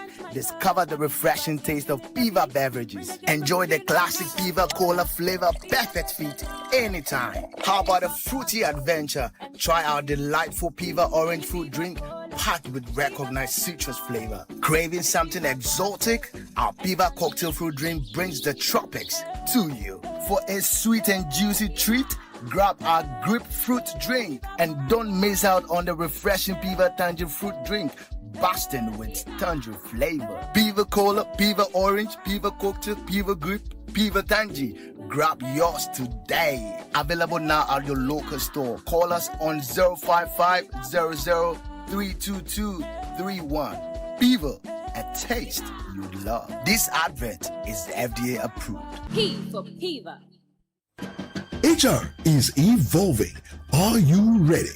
Join industry leaders, HR professionals, and business executives at HR Connect Conference 2026 for powerful conversations on transforming HR into a true driver of business growth and competitive advantage in Africa. The theme: from certification to competence, why elevating HR is critical for business growth and competitive advantage in Africa. The date, 30th and 31st of July 2026 at the Labadi Beach Hotel at 9 a.m. daily. Tickets are going for 2,000 Ghana cedis only. HR Connect Conference 2026. Connect, learn, lead, and transform. Unleashing the power of relevant radio. This is Citi 97.3.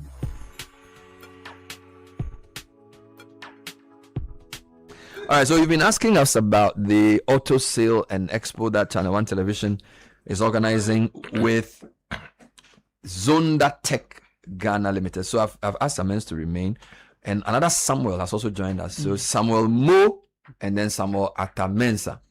Wonderful. Whose idea was it? Was it your idea or his idea to do this car auto fair? No, it's a partnership. It's a partnership. Yeah, it's kind of a partnership. It's a partnership, yes. Ah. I mean, they are into automobiles. We are not. So we provide a media platform and promotional platforms. Okay. And they provide a technical offerings. So Samuel, tell me about the Zonda Tech Ghana and what visitors should expect at this year's Auto Sale and Expo.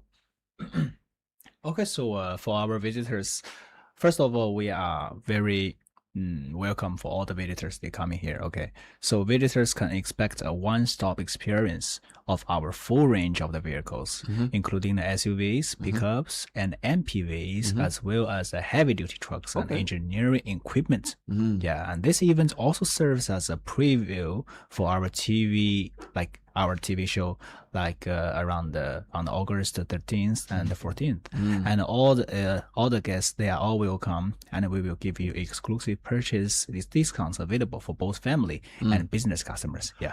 Which specific vehicle models are being showcased, and what are some of their features?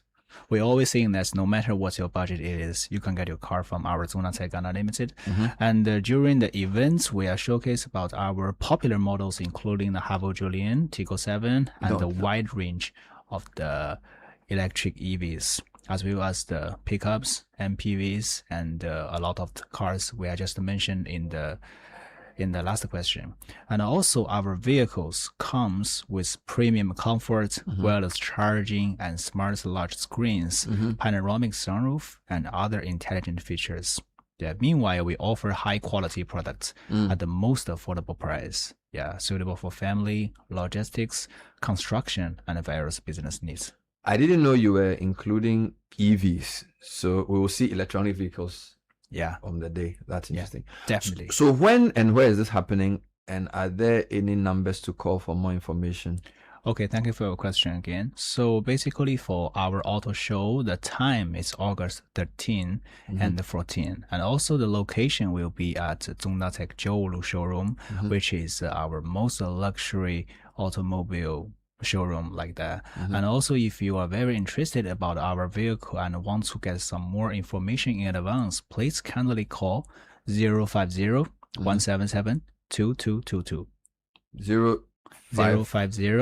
050-177-2222. Yeah. So Samuel, let me come to you for a few minutes. So we've done a lot of things. Yeah. I think this is the first time we are venturing into an auto. Specifically, yes. Yes. What opportunity did you see there, and well, how it was born out of all our discussions that we've been having on the CBS about, buying new vehicles versus used vehicles and affordability. And so we were prompted that, look, if we could partner with an automobile company, especially the ones that do most of their assembling here in Ghana, we could showcase their offerings to the world, and also hammer on the affordability. Okay. So you have, say, $20,000 planning to buy a used vehicle. Will they be able to give you an offering that fits your budget? Okay. And the other reason why we partnered with Zongdatech is, they have vehicles for every category. In fact, they even have motorcycles. Is it? They even have motorcycles. Wow. They have the smaller EVs.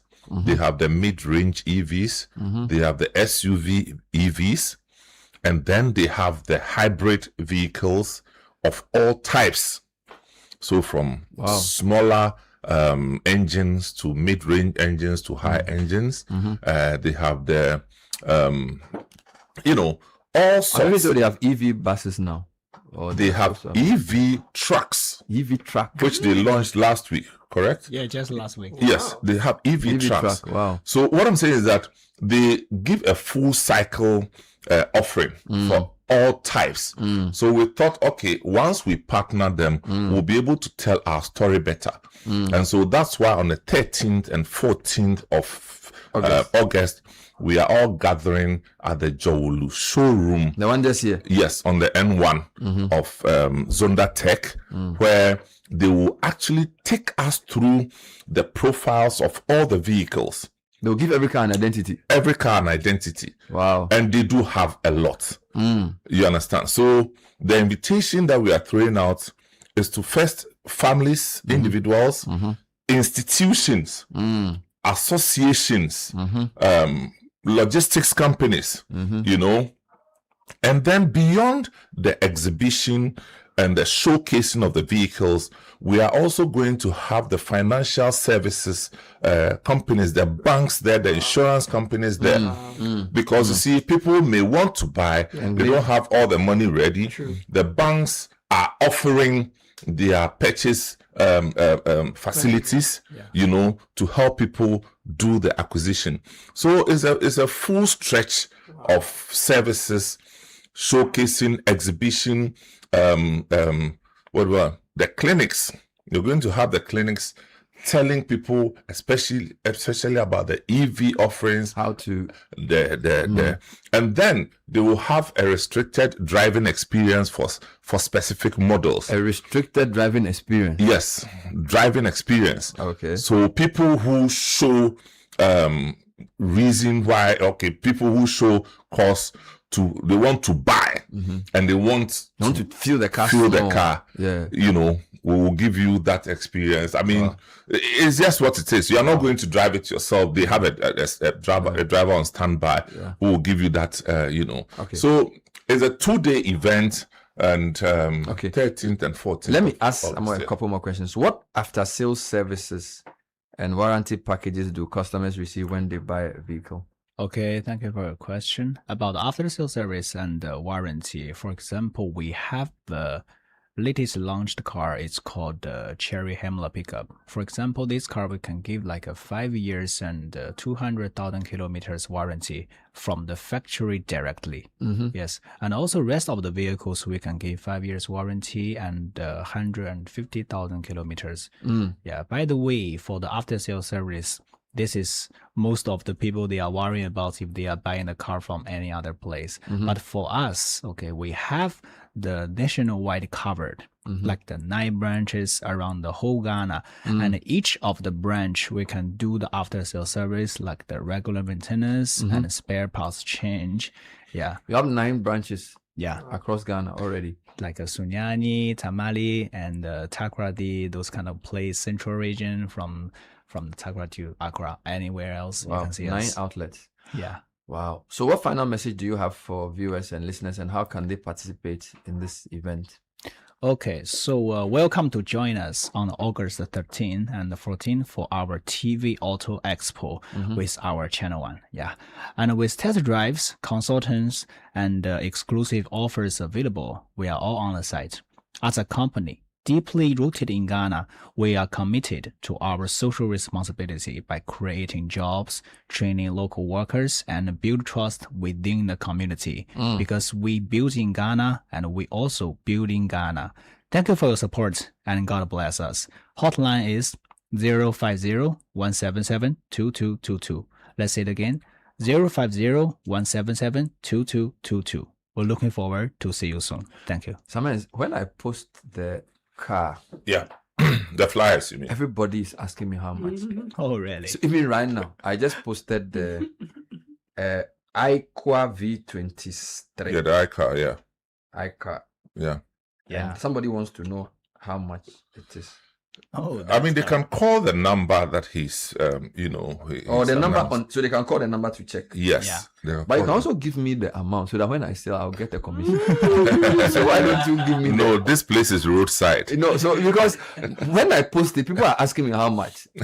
Can I be a commission guy for them? Because Charlie, be like, so this place is roadside. Better. I want to do that business. No problem. We can talk about Talk about that. Yeah. So is Zonda Tech Channel 1 TV Auto Sale and Expo 13th and 14th of August at the Zonda Tech Jowlu showroom. And so you are welcome there. I mean, look, it's a full day event. You will never regret it. You know, anytime I post, I get similar questions. They say how much? I get similar questions. You know, somebody was saying that, Charlie, you have to do it 1 week because 2 days is too. So I say, why are you buying 10 cars?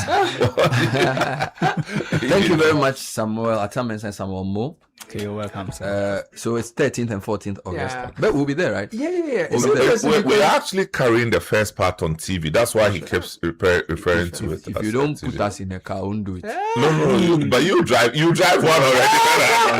We want to do it in a car. We want to do it in a big car. We want to do it in a big car. No, but if you see their tank 700, we want a big car. The tank 700 is like a Moag. You know Moag? It's like a war vehicle. Yes. The car solid though. But I think you should go and see the cars. And you see, when you see it, you will feel it. And once you feel it, you will get it to buy. Very true. Yesterday I picked an Uber and it was an e-vehicle. Was one of these cars. And look, the Tigo 2s there's a lot of Tigo 2 Cherry they are using for Uber. Yes, I see a lot of Tigo 2.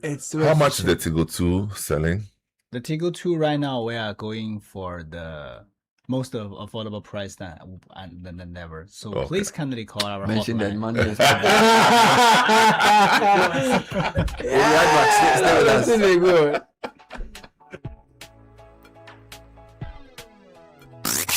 Unleashing the power of relevant radio. This is Citi 97.3.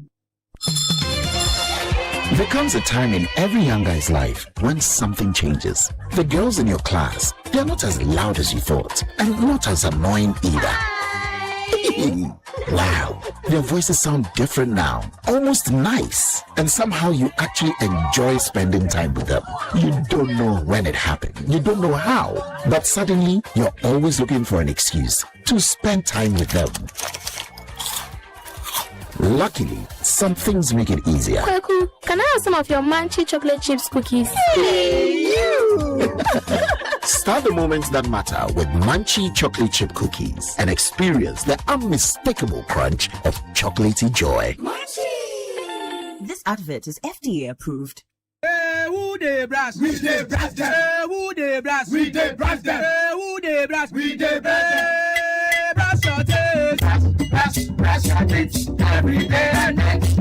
After eating before bed, brass the gems away. The sugar jam, go brass them. Fufu jam, go brass them. Rice jam, go brass them. We go. When it comes to your teeth, funnel World Cup. Brush them twice daily with Pepsodent, now in limited edition packs. This advert is FDA approved.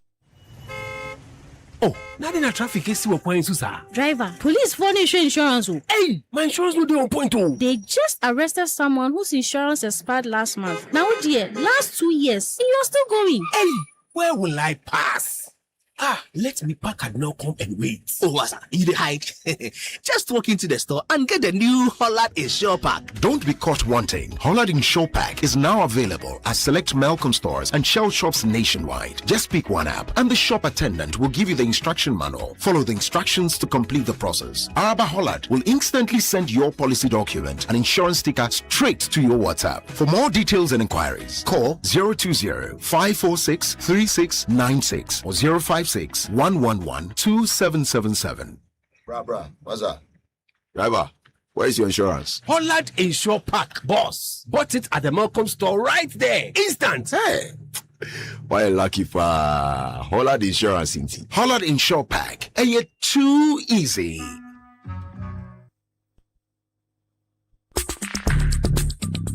Join the conversation on the City Breakfast Show on Facebook at facebook.com/City97.3, Twitter at twitter.com/City973, and Instagram at instagram.com/City973 with the hashtag CityCBS. This is the City Breakfast Show, the city's biggest conversation.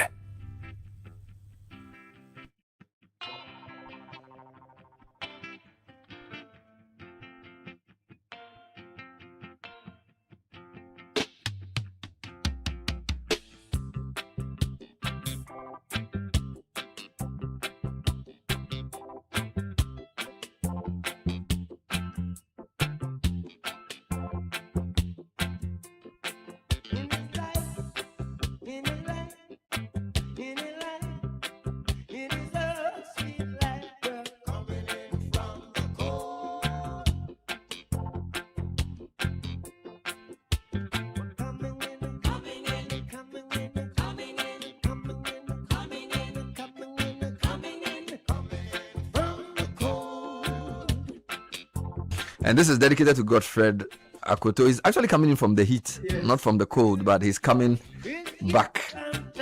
Talk to Bill's Micro Credit for working capital, a salary loan, emergency cash, or startup funding. Whether your goods are stuck at the port or your salary is finished or your shop is empty and you need more money, Bill's Microcredit can be reached on 059-692-0833. Bills, break the silence. Bills got you. If you're ready to level up your future, make Academic City your first choice. Academic City University students don't just learn, they build, innovate, and lead. Our graduates work with global companies like Apple, Goldman Sachs, and Ernst & Young, while others are building startups and driving innovation across Africa. We offer innovative undergrad and postgrad programs in engineering, business admin, communication, AI, data science, and cybersecurity. We're the first sub-Saharan African university to offer undergrad programs in nuclear engineering and unmanned aerial systems engineering. Admissions are open. Call 053-101-2236. Academic City University, educating future-ready leaders. Eden Care is Acacia Health dedicated insurance for individuals and families. We combine easy with accessibility with everyday and absolute trust and experience. We are the health partner that actually answers when you call, making sure your family is shielded from the wahala of uncovered expenses. Reach out via edencare.acacia@myenterprisegroup.io. Eden Care brought to you by Acacia Health. Life Source International School is an all-girls STEM and entrepreneurship boarding school located in the central region at Palm Junction. We accept girls through the main programs, JHS1, Cambridge, A-levels, offering a safe learning environment, affordable tuition, and scholarship opportunities. Call us on 053-736-6374 or log on to livesourceghana.org for more information. So the Northern Business Fair is coming up this weekend. Yeah, man. And our major sponsor is one of the main companies doing some amazing things in the northern part of Ghana. So we're talking about North Shore. So who do I have? Head of Research. Is it Dr. Martin Akogati? Akokti. And also Director of Services and Manufacturing, Banda Abdullah. Did I get that right? Banda Abdullah. Welcome. Good morning, gentlemen. Good morning. Good morning. Wonderful. So you are the head, one of the main sponsorship. How does this sponsorship align with the vision of the company? I'm talking of Northern Business Fair and North Shore. Of course, there's North in both words, right? How does this sponsorship align with North Shore's vision and commitment to supporting businesses in Northern Ghana? Who will take that? Gepa. You take that. Gepa, go ahead. Yeah. Okay. Thank you very much and then good morning to your listeners. Mm-hmm. For us, this is a privilege to be part of this project. It is a broader vision of Ghana Export Promotion Authority to promote NTEs, to promote SMEs in all their forms from various sectors. So this is just one of the ways of promoting SMEs in the northern regions of Ghana. We believe there's a lot of potential in the north, which is why we have 2 offices in the northern region, one in the upper east and one in the northern region, that is Tamale and Bolga. I see. To promote SMEs in these zones. So now we are looking at 5 northern regions, 5 regions of the north. Let me put it that way. Okay. So for us, it is a great opportunity for us to be on board to support. So this is for GEPA. Yeah. This is GEPA. Yes. I see. So, what are you looking out? What are you expecting at the program? Okay. So thank you very much, Bernard, again. So for GEPA, as he did mention, our mandate is to promote Ghanaian SMEs, ensuring that we create a necessary platform to showcase made in Ghana products. We think that for the Northern Business Fair, what we are expecting is we are expecting to, of course, discover new exporters, by extension, of course, new products, which is critical. What we do is that as we discover these products, we, as part of our mandate, is to develop these products, build the capacity of these SMEs, prepare them such a way that they are able to find, their products are able to find expression on the global stage, ultimately, because our mandate is to promote Ghanaian-made products out there. So one is to identify potential products with huge exports, of course, export potential, build the capacity. Again, it's a platform where we bring to the doorsteps of our cherished citizens, business entrepreneurs, SMEs, our services. Okay. So like he did mention, yes, we have an office in the northern Tamale. We have one in Bolgatanga, taking care of the 5 regions in northern Ghana. The fair will create that platform where our services are closer to them. they are able to make all the necessary inquiries. We're able to make available or bring to their attention some of the needed things they have to do in terms of requirements, market requirements. We think that is a very important platform for us. Even though we've done a lot of extensive work up there, we think that is a platform for us to kind of upgrade, improve, also give them the opportunity to interact with us. And we are seeking to identify, we're seeking to build on what we have already done. And don't forget, our mandate is to promote, and local trade fair participation locally is one of the things that the platforms will use to up the game as far as our activities are concerned. We are told that non-traditional exports are doing very well. I think the last time I told over 6 billion in value. Yeah, 5 billion. How important are the regions in the north for these NTEs? What are some of the products that are doing well within our NTE space? If you can talk about that. Okay, so let me just pick a few. I think that the 5 northern regions have a lot of potential, like I did indicate. The major flagship product in the 5 regions of the north would be shea butter and shea derivatives, which will include shea butter, shea and shea derivatives. Like shea and shea derivatives, which will include shea butter. The two combined, just shea, the nuts and the butter alone for 2025 gave the country close to $350 million. Wow. $350 million, which is quite substantial, and there are opportunities to scale, and we believe it should be able to clock $500 million, given the interventions that are happening up north. Beyond that, we have yams and yam products. We have soybean. Even cassava does well in some part of the region, the regions that we have mentioned.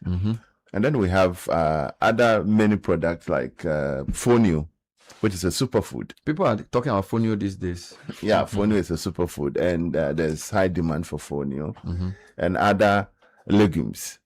All right, other cereals as well. So the opportunities there are huge, and I think a lot is happening up there.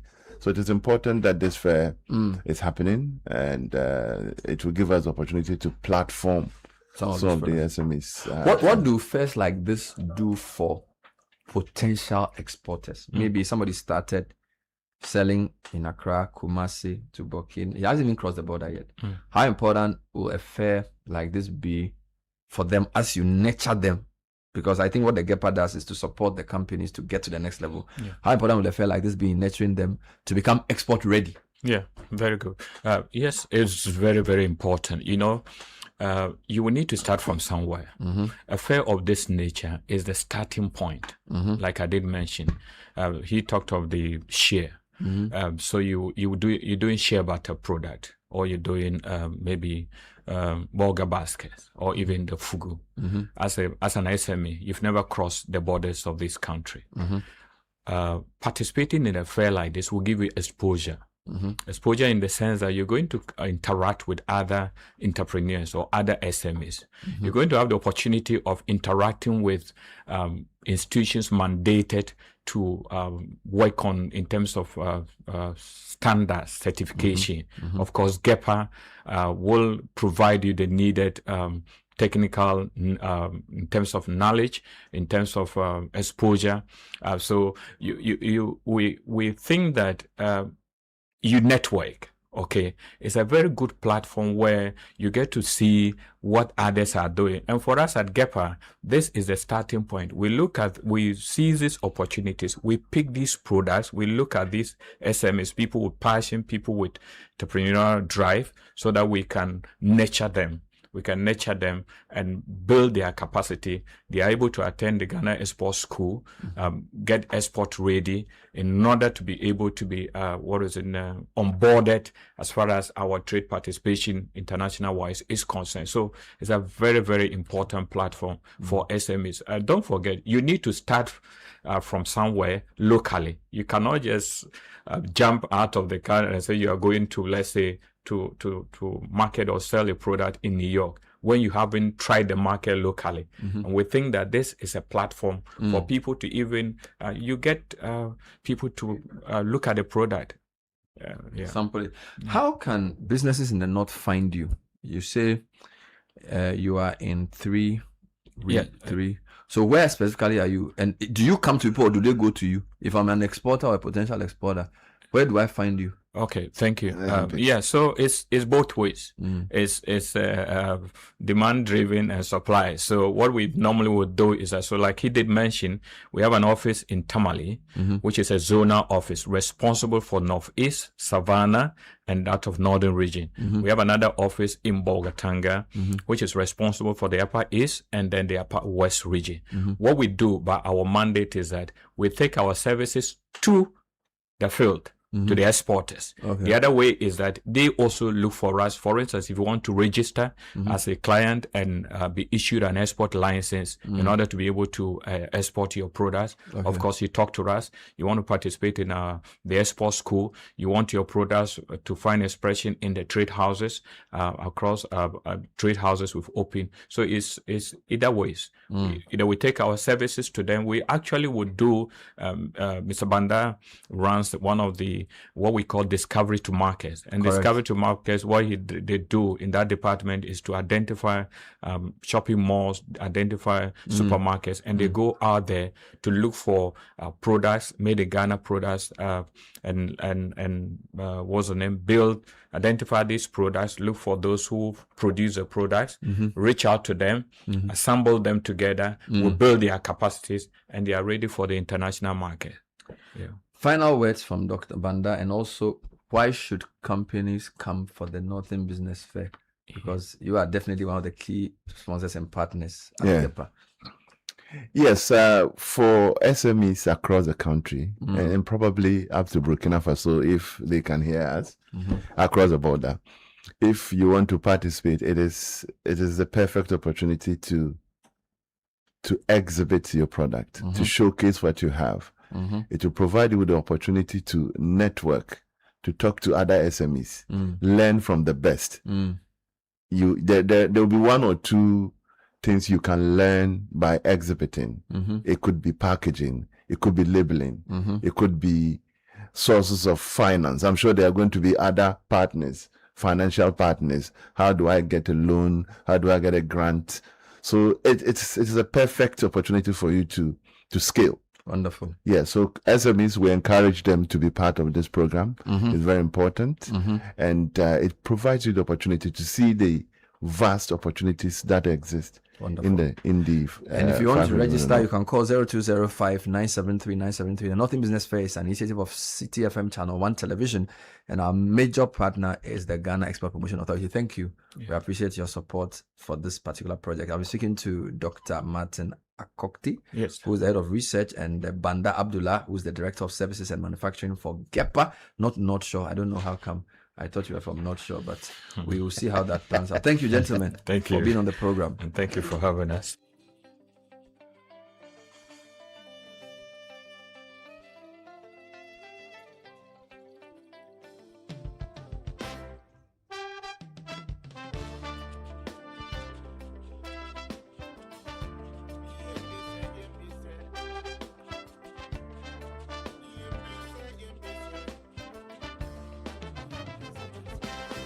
If you love me and love me well, I'm in heaven.